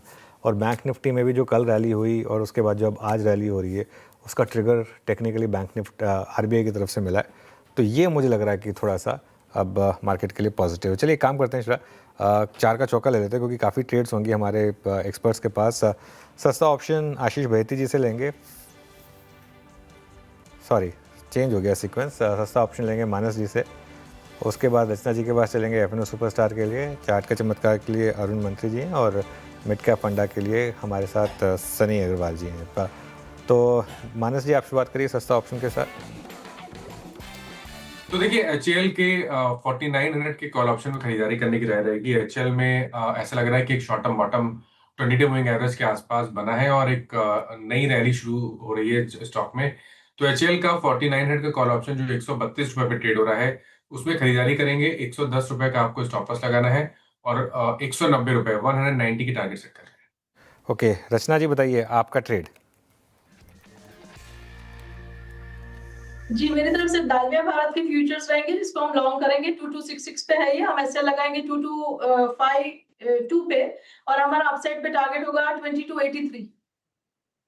डालमिया भारत यहाँ पर आप देखिए इंडियन सीमेंट स्पेसिस में थोड़ी बहुत रैली देखने को मिल रही है, तो डालमिया भारत की फ्यूचर्स में खरीदारी की राय एफएनओ सुपरस्टार के लिए कॉल। अरुण कुमार मंत्री जी, चार्ट का चमत्कार के लिए क्या चुना आपने? क्या जी, मुझे लग रहा है ऑयल एंड गैस स्पेस इसमें मोमेंटम है, तो ओएनजीसी में काफी दिनों के बाद ब्रेकआउट कंफर्म हो चुका है, तो ओएनजीसी में बाय करने की सलाह रहेगी। 243 के आसपास चल रहा है, तो करंट लेवल पे ही बाय करें। स्टॉप लॉस काफी छोटा है, 239 का स्टॉप लॉस रहेगा और 254 तक के टारगेट्स इसमें आ सकते हैं, तो ओएनजीसी को करंट लेवल पे लॉन्ग करने की सलाह है। ओएनजीसी यहाँ पे खरीदारी की राय और निचले स्रोत से अच्छी रिकवरी ओएनजीसी चार्ट का चमत्कार के लिए। मिड कैप फंडा के लिए सनी अग्रवाल जी, आपने क्या चुना है? श्रेया जी, मिड कैप के तौर पर एएसके ऑटोमोटिव को मैंने चूज किया है with price target of ₹600। Basically market leader है। अगर आप टू व्हीलर ब्रेक शू और एडवांस ब्रेकिंग सिस्टम की बात करें तो तकरीबन डोमेस्टिक मार्केट में 70% का मार्केट शेयर है एएसके ऑटो का with in two wheeler pack. Company ने रिसेंटली अपनी नई कैपेसिटी लगाई थी राजस्थान और बैंगलोर में। दोनों ही प्लांट में हम देख रहे हैं कि कैपेसिटी यूटिलाइजेशन का एक्सपेंशन होते हुए, जिसके कारण कंपनी की अर्निंग ग्रोथ काफी अच्छी रहेगी आने वाले समय में। प्रीडोमिनेंटली बड़े जो प्लेयर्स है जैसे टीवीएस, एथर एनर्जी, हीरो मोटोकॉर्प, ये सब कंपनीज को कंपनी अपने प्रोडक्ट सप्लाई करती है। अगर हम वैल्यूएशन की बात करें तो FY26 में तकरीबन 35 time price to earning multiple पर ये कंपनी ट्रेड हो रही है। मीडियम टू लॉन्ग टर्म के लिहाज से पोर्टफोलियो में ऐड किया जा सकता है। ओके, तो ये एएसके ऑटोमोटिव, ये मिड कैप फंडा के लिए सनी अग्रवाल जी के। एक रिकैप आपके स्क्रीन पर इस वक्त चार का चौका का हमने शुरुआत की सस्ता ऑप्शन के साथ। मानस जी की तरफ से आया है हैल पर खरीदारी की राय और 4900 का आपको कॉल ऑप्शन लेना है। 190 का टारगेट, 110 का स्टॉप लॉस मेंटेन कीजिए। डालमिया भारत फ्यूचर्स में खरीदारी की राय रचना जी की तरफ से एफएनओ सुपरस्टार के लिए 2280 तक के टारगेट एक्सपेक्टेड है। 2252 का आपको स्टॉप लॉस मेंटेन करना है। अरुण कुमार मंत्री जी को चार्ट का चमत्कार के लिए ओएनजीसी अच्छा लग रहा है, 254 तक के टारगेट देख रहे हैं वो। 239 का आपको लगाना है स्टॉप लॉस। साथ ही मिड कैप फंडा के लिए एएसके ऑटोमोटिव 600 तक के टारगेट एक्सपेक्टेड हैं। लंबी अवधि के लिए खरीदारी की राय फिलहाल आती हुई। ओके, अब आगे बढ़ते हैं और एक बड़ी खबर एड्रेस करते हैं। लाइफ इंश्योरेंस कंपनियां डिस्ट्रीब्यूटर्स का कमीशन घटा रही है। CNBC TV 18 को मिली एक्सक्लूसिव जानकारी के मुताबिक 1 अक्टूबर से कटौती फैसला लागू किया जा रहा है। इस खबर पर एक्सक्लूसिव डिटेल लेकर मेरे साथ मेरे सहयोगी यश जैन मौजूद हैं। यश जैन, बताइए क्या है नई खबर? जी, हमने 2 दिन पहले बात की थी किस तरह जनरल और हेल्थ इंश्योरेंस कंपनीज़ ने GST की वजह से जो एडिशनल कॉस्ट उनके बुक्स पे आ रहा था उसके अगेंस्ट में पूरा कॉस्ट डिस्ट्रीब्यूटर्स को पास ऑन करने का निर्णय लिया था। अभी हमें सबसे नई खबर जो ये पता चली अपने सूत्रों के अनुसार वो ये है कि लाइफ इंश्योरेंस कंपनीज़ में भी सारे फ्रंट पे ये डिस्ट्रीब्यूटर्स को कॉस्ट पास ऑन करने का डिसीजन लिया है। इसके मद्देनज़र जो इंटीमेशन लेटर्स यानी कि सूचना पत्र जो है वो भी सारे डिस्ट्रीब्यूटर्स को भेज दिया गया है और ये कट भी उतना ही बड़ा है जितना जनरल और हेल्थ इंश्योरेंस कंपनीज़ ने लिया था, यानी कि 18% का कट कमीशन में आता दिख सकता है लाइफ इंश्योरेंस कंपनीज के द्वारा डिस्ट्रीब्यूटर्स के लिए। ये डिस्ट्रीब्यूटर्स कौन है? ये डिस्ट्रीब्यूटर्स जैसे कि वेब एग्रीगेटर्स, जिसमें से एक लिस्टेड पॉलिसी बाजार या PB फिनटेक है, इंडिविजुअल एजेंट्स, बैंक्स और ब्रोकर्स माने जाते हैं। अभी हमें अपने सूत्रों से ये पता चला है कि ये जो कट लिया गया है 18% का कमीशन में, वो सारे प्रोडक्ट्स में लिया गया है, यानी कि term life insurance products, ULIP policies, endowment policies और एन्युटीज़। और ये दोनों तरीकों से, यानी कि जो नई पॉलिसीज़ इशुएंस है उस पर भी और रिन्यूअल प्रीमियम पे भी, सब पे जो कमीशन होता है वो 18% से काटने का निर्णय लिया गया है। इसका इम्पैक्ट क्या होता है? आपको याद होगा जब ये अनाउंसमेंट आया था तब सारे एनालिस्ट ने कहा था और इंश्योरेंस कंपनीज ने खुद बाहर आकर कहा था कि इसका एक नेगेटिव इम्पैक्ट आ सकता है क्योंकि एक एडिशनल कॉस्ट है, क्योंकि ITC बेनिफिट अवेलेबल नहीं है। सारी कंपनीज ने एक रेंज दी थी कितना नेगेटिव इम्पैक्ट आ सकता है। अब जबकि ये पूरा कट पास ऑन कर दिया गया है डिस्ट्रीब्यूटर पे, वो जो negative impact life insurance companies के लिए था वो पूरी तरीके से हट जाएगा और न्यूट्रलाइज हो जाएगा, यानी कि जैसा था वैसा का वैसा रहेगा। कोई negative impact life insurance companies पे नहीं आएगा, पर डिस्ट्रीब्यूटर्स पे एक बड़ा नेगेटिव इम्पैक्ट आता दिखेगा। हमें अपने काफ़ी एनालिस्ट से बात की और कुछ नंबर्स हमने साथ में लाए हैं कि कितना बड़ा इम्पैक्ट हो सकता है पॉलिसी बाजार यानी कि PB फिनटेक के लिए। उनके रेवेन्यू पे 15 से 18% का नेगेटिव इम्पैक्ट आ सकता है, उनके EBITDA पे 25 से 30% का नेगेटिव इम्पैक्ट आ सकता है और फाइनली EPS में 30 से 35% की कटौती हो सकती है। तो काफ़ी बड़े नंबर्स एक ट्रांसलेशन के द्वारा आ सकते हैं ये कमीशन कट की वजह से। ओके, चलिए शुक्रिया आप यश इस जानकारी के लिए। सनी जी, एक तरफ इंश्योरेंस कंपनियां, दूसरी तरफ पीबी फिनटेक, ऑब्वियसली काफ़ी इंटरेस्टिंग मूव्स रहे हैं पिछले कुछ दिनों में। पीबी फिनटेक पर आपका क्या व्यू होगा?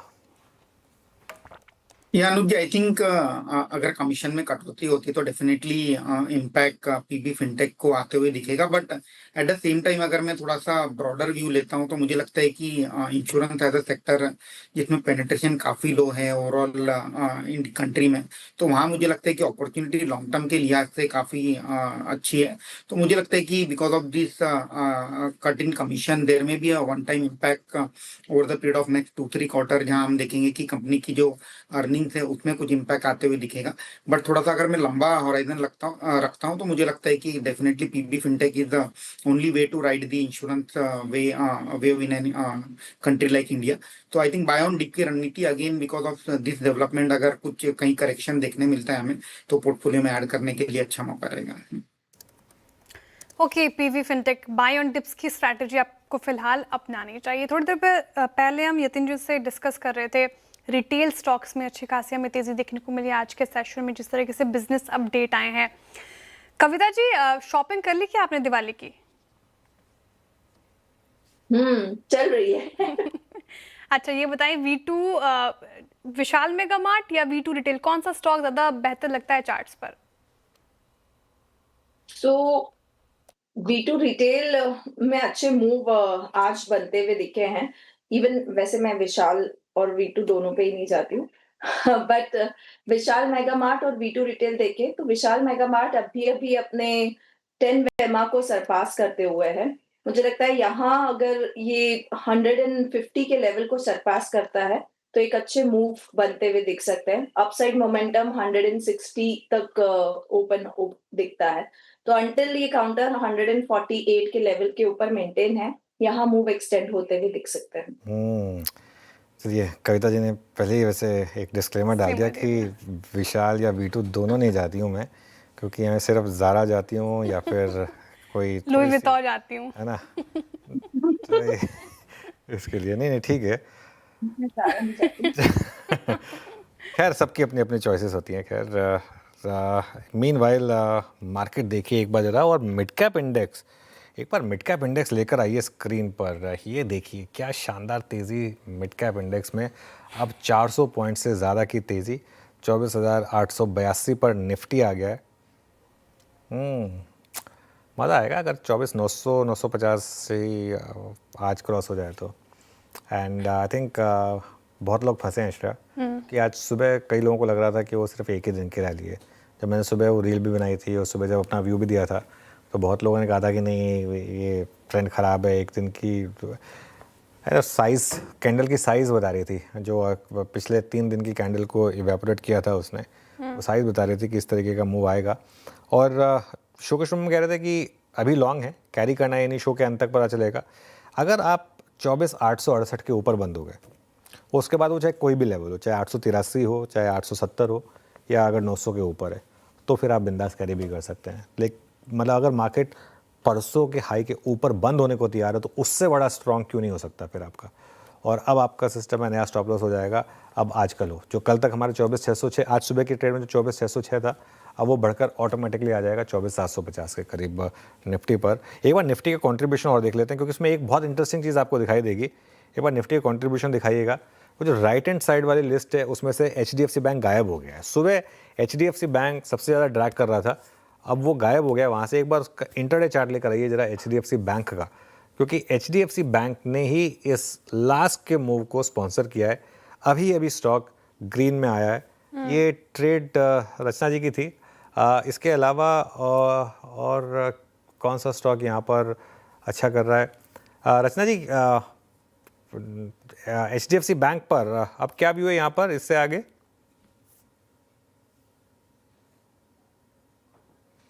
चलिए, समझ तो आ नहीं रहा रचना जी क्या कह रही हैं, लेकिन कोई नहीं।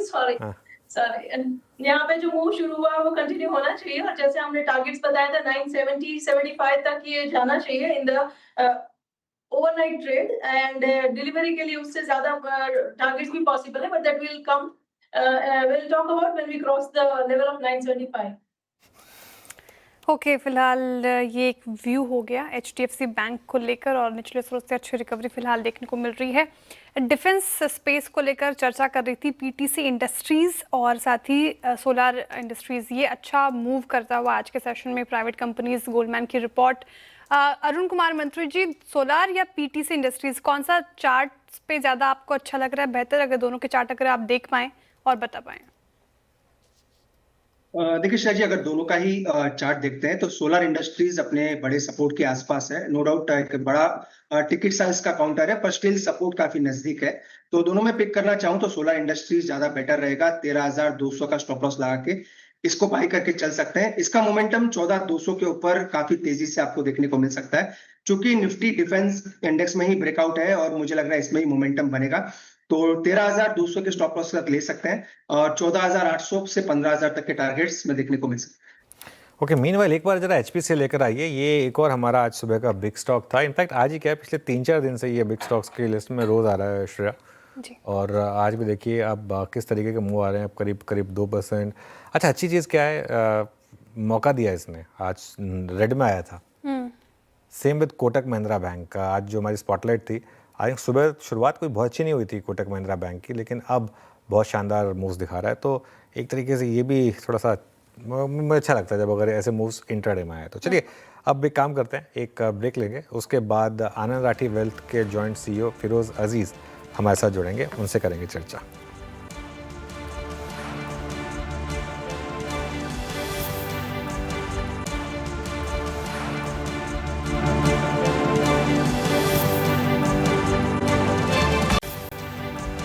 ओके, चलिए अब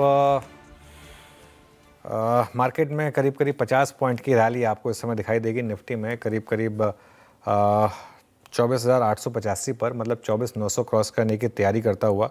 बैंक निफ्टी 55,600 के ऊपर और मिड कैप में तो शानदार तेज़ी है ही। चलिए फिरोज़ के पास जाएं, इससे पहले एक और चीज़, अगले हफ्ते IPO मार्केट के लिए एक बड़ा हफ्ता है। इनफैक्ट शायद biggest ever week 2 mega IPO खुलेंगे। टाटा कैपिटल और LG इलेक्ट्रॉनिक्स दोनों 10,000 करोड़ के क्लब में शामिल हैं। लेकिन बड़े IPOs क्या आगे भी कमाल कर पाते हैं?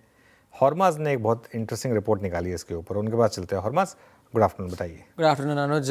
देखिए, अगला हफ्ता जो है इस साल का देश के IPO मार्केट का सबसे बड़ा हफ्ता होगा, क्योंकि एक दिन ऐसा होगा जहां पर 30,000 करोड़ के IPOs जो है निवेशकों के लिए खुलेंगे। इसमें टाटा कैपिटल और LG इंडिया के जो IPOs है वो 10,000 करोड़ के ऊपर की साइज़ के हैं। और ये एक इंटरेस्टिंग ट्रेंड हमें देखने मिला है कि ये जो 9 बड़े IPOs रहे हैं 10,000 करोड़ से ज़्यादा के, उसमें से 6 ऐसे हैं जो या तो अक्टूबर के महीने में आए हैं या नवंबर के महीने में आए हैं। तो ये 2 और इस लिस्ट में जुड़ते हुए अगले हफ्ते से, ये देखिए टाटा कैपिटल का 15,500 करोड़ का इश्यू है जो अगले हफ्ते खुलेगा, ये इस साल का सबसे बड़ा IPO होगा। और LG इंडिया का 11,500 का भी करोड़ का IPO भी अगले हफ्ते खुलेगा, जो कि तीसरा सबसे बड़ा IPO होगा HDB फाइनेंशियल के बाद। टाटा कैपिटल का IPO खुलेगा 6 तारीख को और LG का खुलेगा 7 तारीख को। लेकिन अगर हम पिछले सारे ऐसे IPOs देखें जो बड़े रहे हैं, वो क्या निवेशकों को रिटर्न्स दे पाए हैं आगे चल के, एक मिला जुला रुझान निकल कर आता है। उसमें से Hyundai मोटर्स जो कि देश का सबसे बड़ा IPO रहा है, लगभग 28,000 करोड़ का, पिछले साल अक्टूबर में इसकी लिस्टिंग हुई थी, प्राइस रही थी उसकी लगभग 2,000 रुपए की, लेकिन रिटेल हिस्सा जो था वो पूरा भर नहीं पाया था इस IPO का।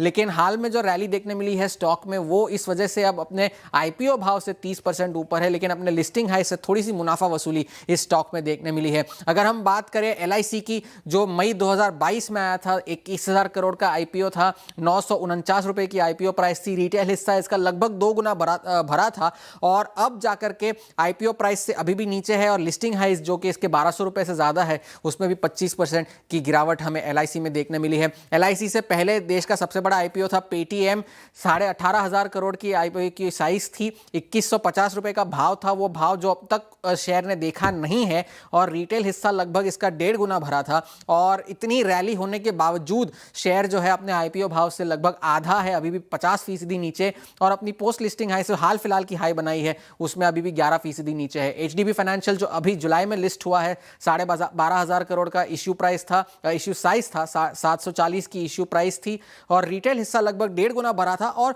बुधवार को जो उसमें रैली देखने मिली तब जाकर के वो थोड़ा सा आईपीओ प्राइस से रिबाउंड हुआ, लेकिन लिस्टिंग हाई से अभी भी नीचे। और आखिरी जो स्टॉक हम इस श्रेणी में डालने जा रहे हैं वो है स्विगी, जो कि नवंबर पिछले साल में आया था, 11,500 करोड़ की साइज थी, 390 का प्राइस था और रिटेल हिस्सा भी इसका जैसे तैसे भरा था, आईपीओ प्राइस से थोड़ा सा ही ऊपर है और लिस्टिंग हाई जो कि इसकी 600 से ऊपर है, लगभग 33% नीचे।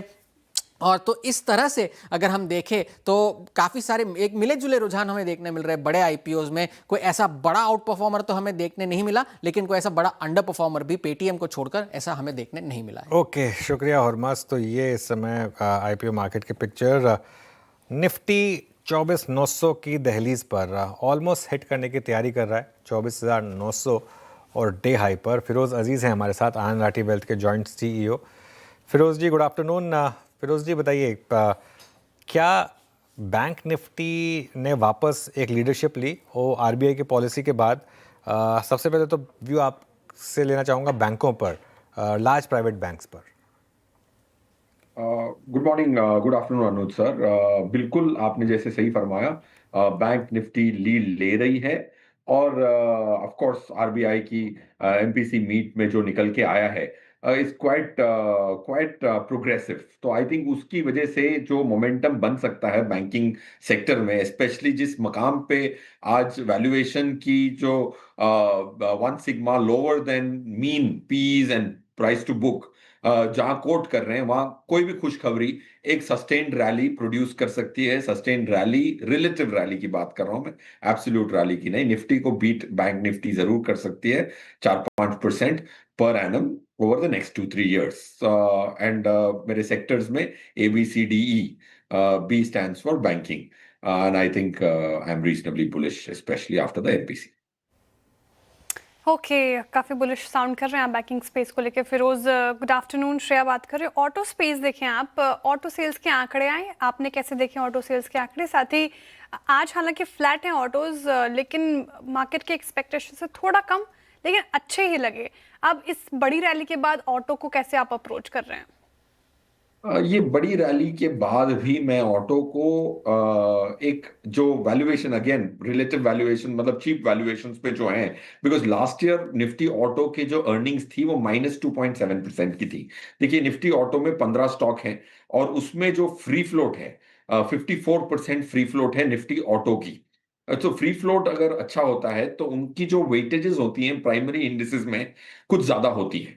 तो जब वो बॉटम आउट करते हैं और तो बहुत सारा जो फ्री फ्लोट होता है वो इंडेक्स फंड ले चुके होते हैं, क्योंकि फ्री फ्लोट के आधार पे निफ्टी की वेटेजेस डिसाइड होती है। So Nifty auto is high free float, 54% free float का इंडेक्स है, 10.1। बॉटमिंग आउट तब हुई थी and it coincidentally coincided with earnings की लोअर लेवल्स, और उसमें जो जीएसटी की खबर आई है और I think auto, A stands for auto in the ABCDE, so I would say sustained rally मिल सकती है। Of course this is not एक क्वार्टर के हिसाब से नहीं कह रहा हूँ, बट एक हफ्ते के हिसाब से नहीं कह रहा हूँ। अगेन 4-5% की अल्फा निफ्टी के मुकाबले निफ्टी ऑटो निकाल सकता है। ओके, चलिए तो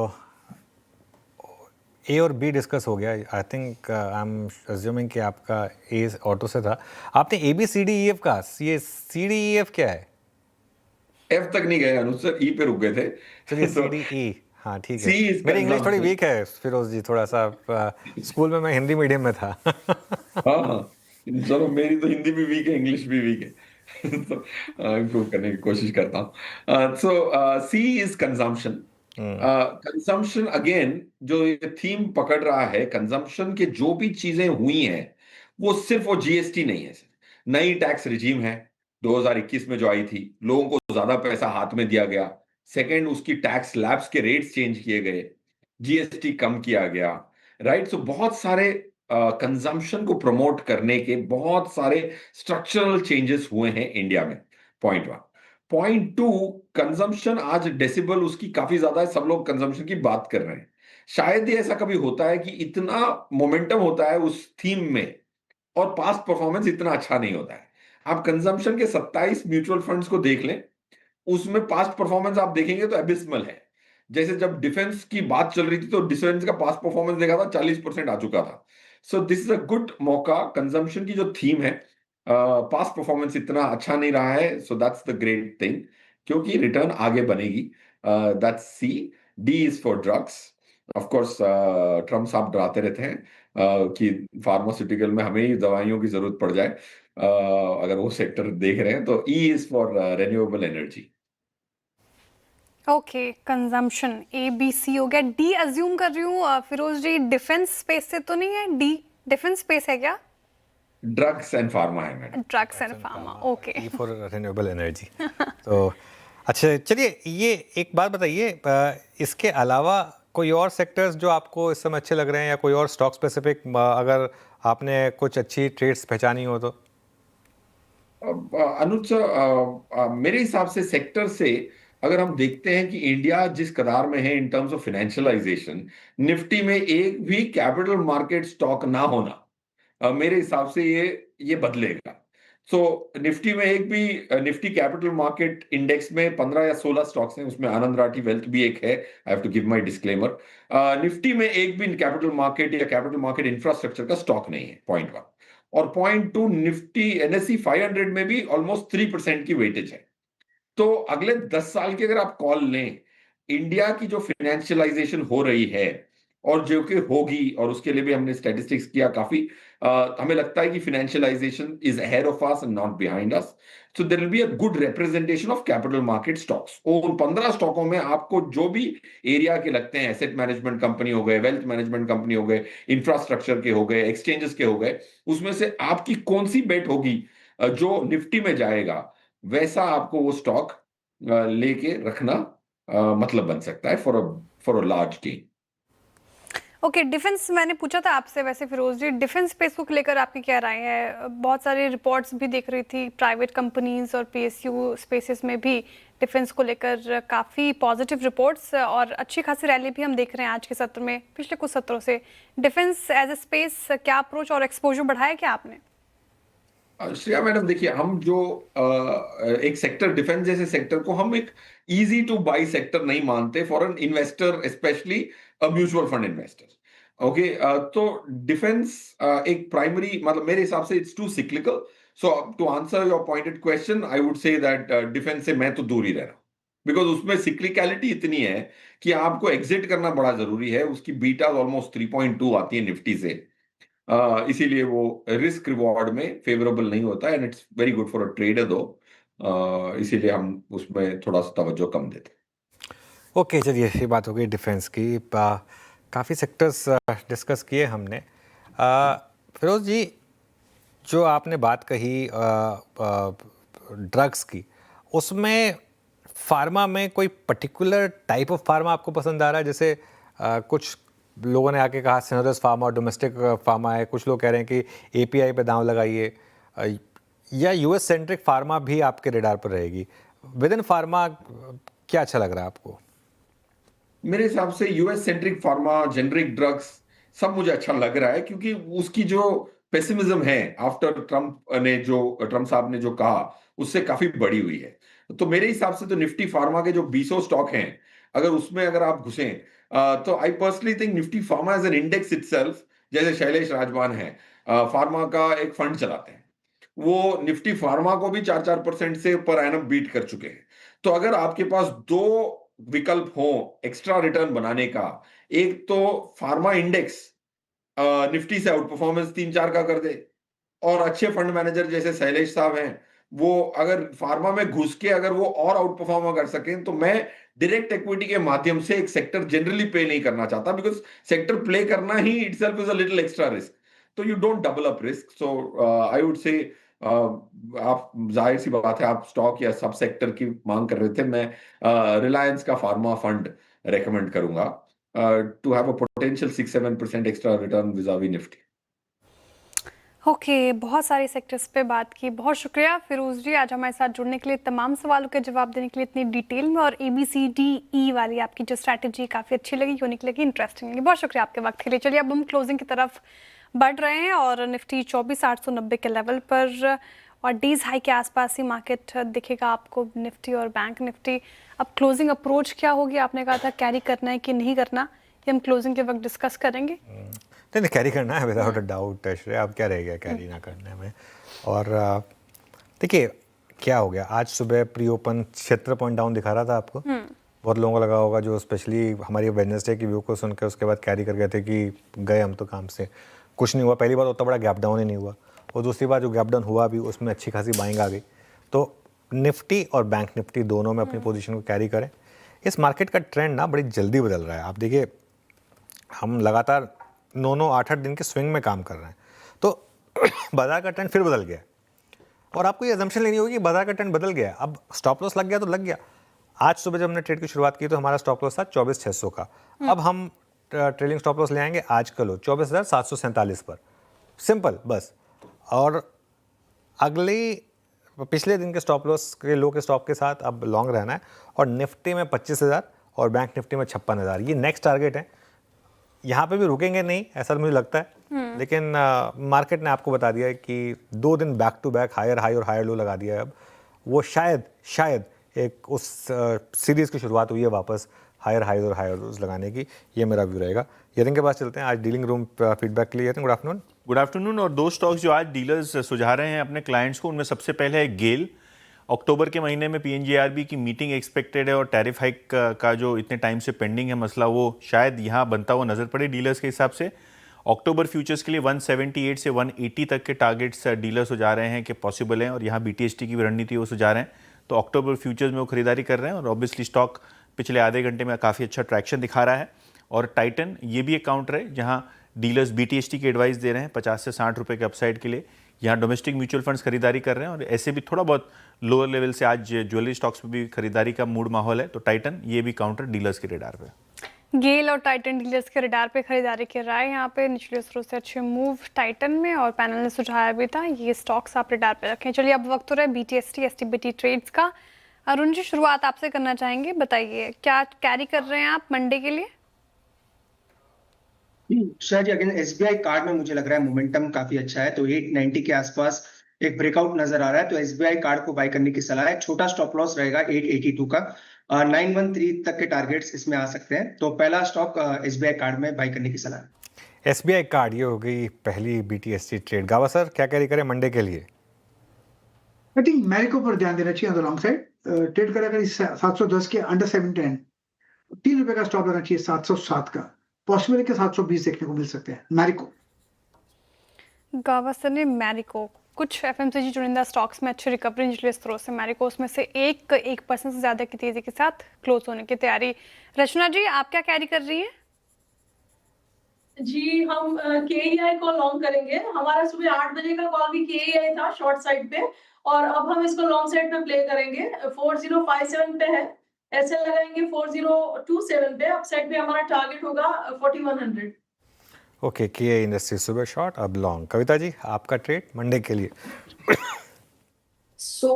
एक बहुत अच्छा मोमेंटम बना है कल्याण ज्वेलर्स में, अपने 20 EMA को सरपास करते हुए है, with a stop loss of 480 for the price move of 515, 520. Kalyan jewellers को आप कर सकते हैं। ज्वेलरी स्टॉक्स में मोमेंटम, कल्याण ज्वेलर्स, कविता जी की पिक। मानस जी, आप क्या मंडे के लिए कैरी करेंगे?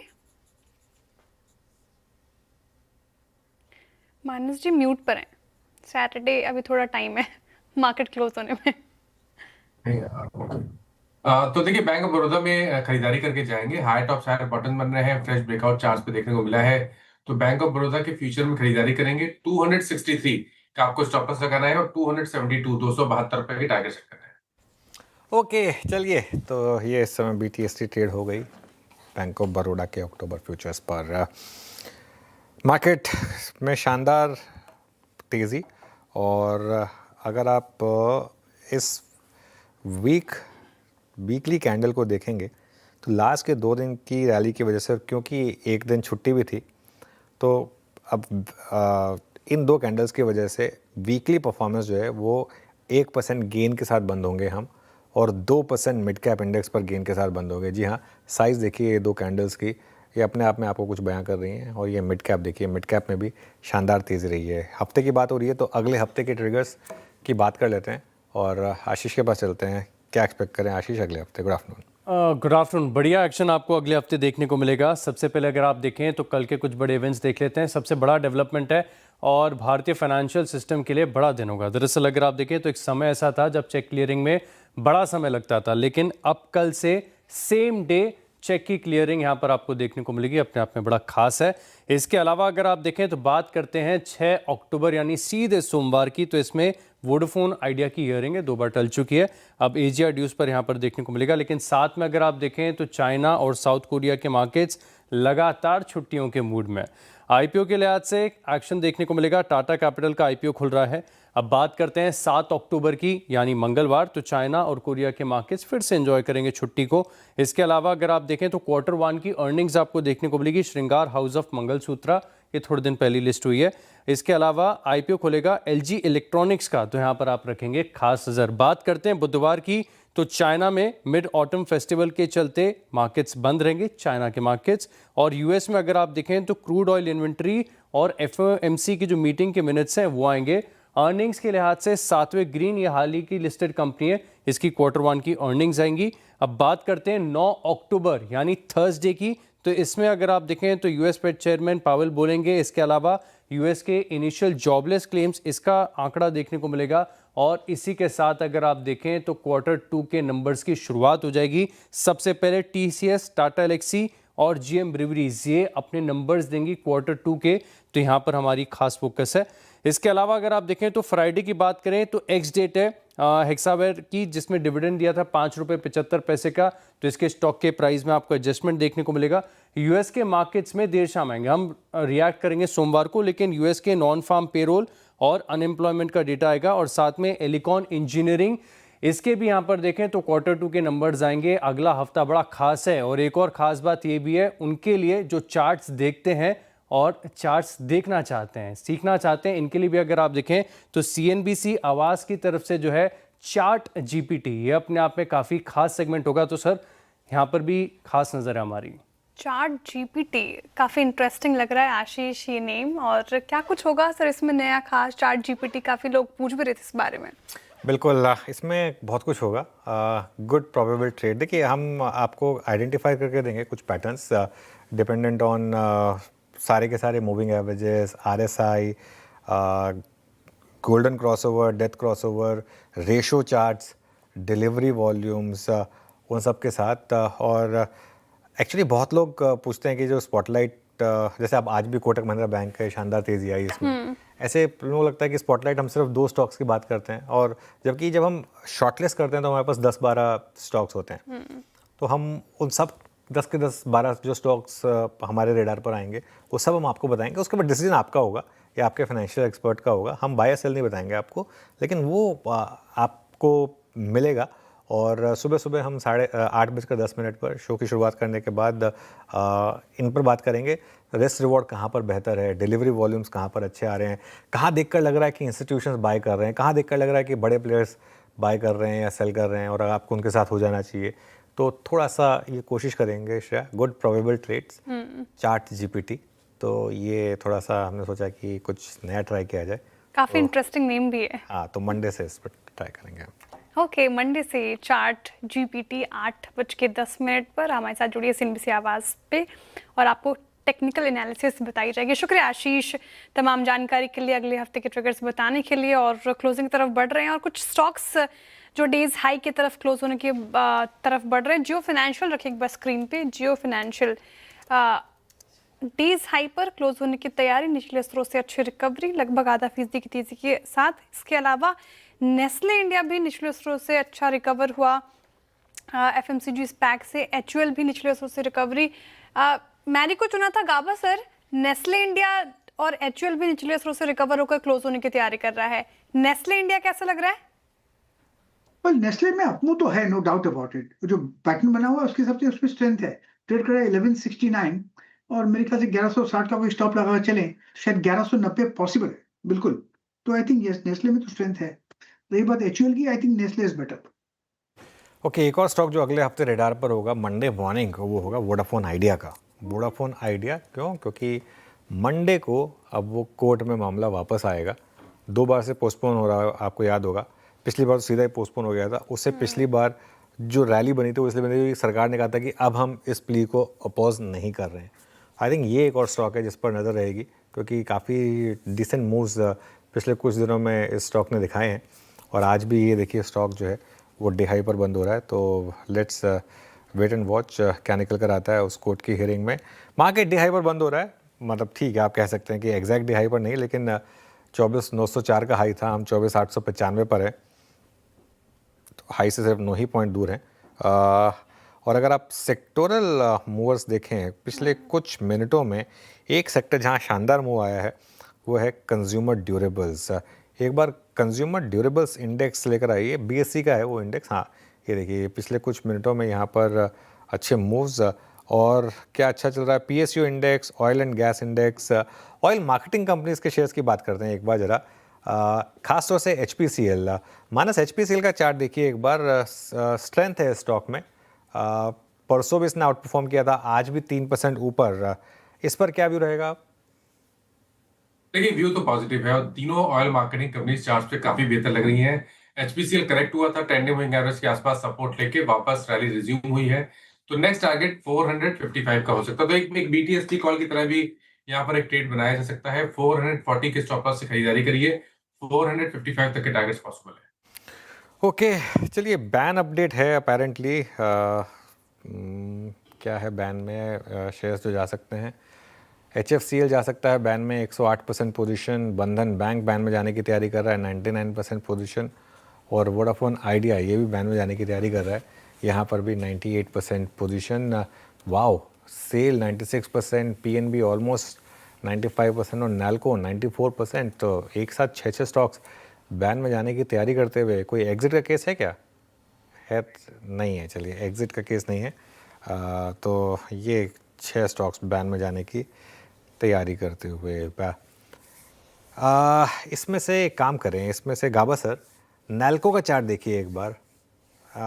नैल्को का चार्ट कैसा लग रहा है आपको? नेशनल एल्यूमिनियम आई थिंक बहुत बढ़िया मूव तो मिला था, लेकिन अपर से थोड़ा सेलिंग है, 225 राउंड फिगर है, लेकिन मेरे ख्याल से अप मूव ऑन है। अगर हायर टाइम फ्रेम का चार्ट देखें उसके हिसाब से देखें तो 1-2 हफ्ता और दीजिए। अब ट्रेड करें 221 तो 240 पॉसिबल है, तो 20 रुपए अप मूव यहाँ से अब भी पॉसिबल है। हो सकता है थोड़ा साइडवेज मूव मिले, लेकिन अप मूव ऑन है। नैल्को स्टॉप थोड़ा डीप होगा, करेक्ट टू 215 का। I think it's a buy. चलिए एक काम कर रहे हैं, एक बार ज़रा अब आपको मार्केट ब्रेथ बता देते हैं FNO की। ये FNO का heat map, bullish heat map है। 138 लॉन्ग, 14 में शॉर्ट कवरिंग यानी 152 स्टॉक्स, 58 में शॉर्ट और 3 में लॉन्ग अनवाइंडिंग मतलब 61। तो कुल मिलाकर अच्छी खासी 2.5:1 की ब्रेथ रही FNO में। उसे लीड किया कल्याण ज्वेलर्स ने। आई थिंक BTST ट्रेड भी पिक की हमारे पैनल ने। कल्याण, नुवामा वेल्थ सुबह से टॉप गेनर्स में था। वोडाफोन आइडिया यहाँ पर अच्छे मूव्स आए, टाटा स्टील में अच्छे मूव्स आए, और सोलार इंडस्ट्रीज़ ये भी अच्छे गेंस के साथ अब ट्रेड में रैप करता हुआ। इसके अलावा आप देखिए टाटा टेक, ये करीब करीब 3% आज ऊपर। NBCC, RVNL, BEL और यूनाइटेड स्पिरिट्स ये कुछ स्टॉक्स रहे शेयर जहाँ पर आज थोड़ी सी शॉर्ट कवरिंग थी। अब आते हैं शॉर्टिंग वाले कैंडिडेट्स में। मैक्स क्लियरली स्टैंड आउट कर रहा था, 4% मैक्स हेल्थ के नीचे था। लोधा, सुजलॉन, चोला और कोल इंडिया यहाँ पर आपको गिरावट देखने को मिली आज। और लॉन्ग अनवाइंडिंग के केसेस कोई बहुत ज़्यादा नहीं थे, लेकिन एक बार दिखा दीजिए है क्या कोई लॉन्ग अनवाइंडिंग का केस? चलिए ठीक है, 2-3 स्टॉक्स ही हैं, कुछ ज़्यादा नहीं है। सम्मान कैपिटल एक्सपेक्टेड था, और उसके अलावा बाकी 1-2 स्टॉक्स और आपको दिख रहे हैं।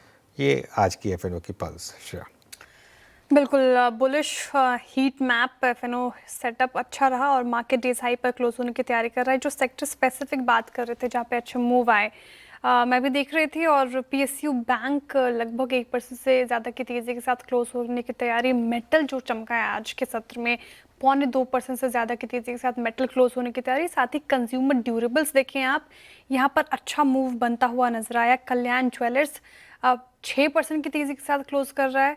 बाटा इंडिया देखिए 2%। टाइटन पैनल ने पिक किया था ज्वेलरी स्टॉक्स फोकस में भी, तो टाइटन डेज हाई पर। एक बार ब्लू स्टार भी रखिए। ब्लू स्टार देखिए शानदार तेज़ी निचले स्तरों से, पिछले कुछ सत्रों में हम डिस्कस भी कर रहे थे blue star. Probably last chart check होगा अरुण कुमार मंत्री जी, ब्लू स्टार आपसे लगातार चर्चा भी होती रहती है। लगभग आप देखिए 3.5% की तेज़ी के साथ क्लोज होने की तैयारी। कल्याण ज्वेलर्स ने ब्लू स्टार रखी स्क्रीन पे, ब्लू स्टार, इस पे क्या व्यू रहेगा? श्रेया जी, मुझे लग रहा है मोमेंटम धीरे धीरे बन रहा है, पर अभी तक ऐसा कोई चार्ट स्ट्रक्चर नहीं बना है जहाँ पे आपको मोमेंटम एकदम फास्ट होता हुआ नजर आए। स्टिल सपोर्ट के आसपास है, 1870 के आसपास अच्छा सपोर्ट नजर आ रहा है। तो जिनके पास भी पोजीशंस है बने रहना चाहिए। ऊपर में टारगेट 1935 1940 तक स्टॉक जा सकता है। चार्ट अभी भी ठीक है, इसलिए शॉर्ट टर्म पोजीशंस में बने रहने की सलाह रहेगी। 1870 का नीचे में स्टॉप लॉस रहेगा। ओके, चलिए, तो ये इस समय ब्लू स्टार पर एक व्यू, इसी ने लीड किया कंज्यूमर ड्यूरेबल्स इंडेक्स को। एक और चार्ट जो मेरे रेडार पर आ रहा है टुवर्ड्स द एंड, वो है पावर ग्रिड का। पावर ग्रिड का चार्ट देखिए आप, यहाँ पर भी अच्छा मोमेंटम इस समय, करीब करीब 3% ये स्टॉक ऊपर आपको ट्रेड करता हुआ दिखाई देगा। आप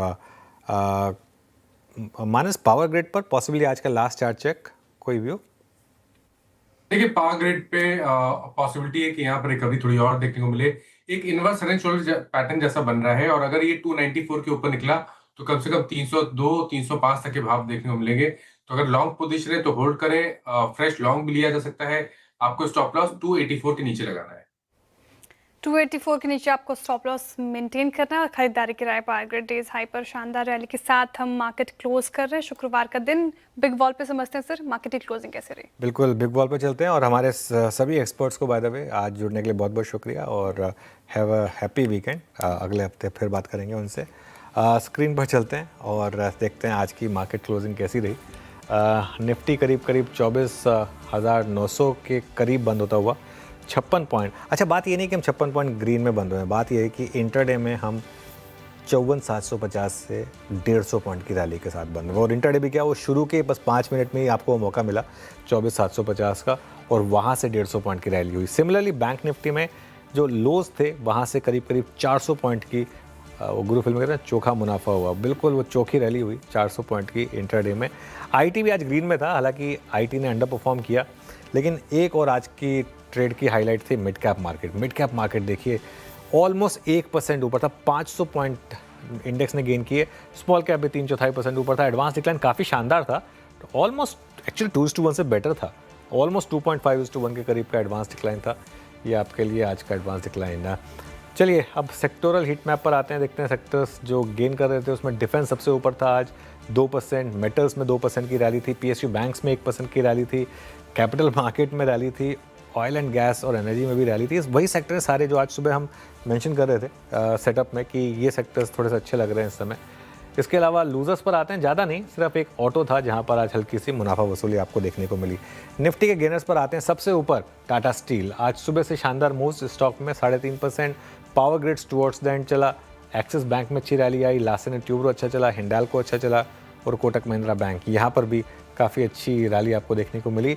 लूजर्स में सबसे ऊपर मैक्स हेल्थ केयर करीब करीब 4% नीचे। उसके अलावा Eicher Motors, Coal India, Tech Mahindra, Maruti Suzuki और एसबीआई लाइफ, ये कुछ और स्टॉक्स थे जहां पर आज आपको हल्की सी गिरावट देखने को मिली। लेकिन ओवरऑल शानदार दिन मार्केट के लिए, शानदार दिन रहा मार्केट के लिए। शुक्रवार का दिन काफ़ी अच्छा रहा मार्केट का। अब सैटरडे संडे वीकेंड है, और भी अच्छा रहेगा जब फ्राइडे को सेशन ऐसा रहता है। तो चलिए अब वाइंड अप करने का वक्त हो गया। बहुत शुक्रिया तमाम दर्शकों को, पैनल को हमारे साथ जुड़ने के लिए, अपने पिक्स बताने के लिए। अब सीधे मुलाकात होगी सोमवार को फिर से मॉर्निंग पैनल में। तब तक के लिए आप बने रहिए CNBC आवाज़ के साथ। नमस्कार।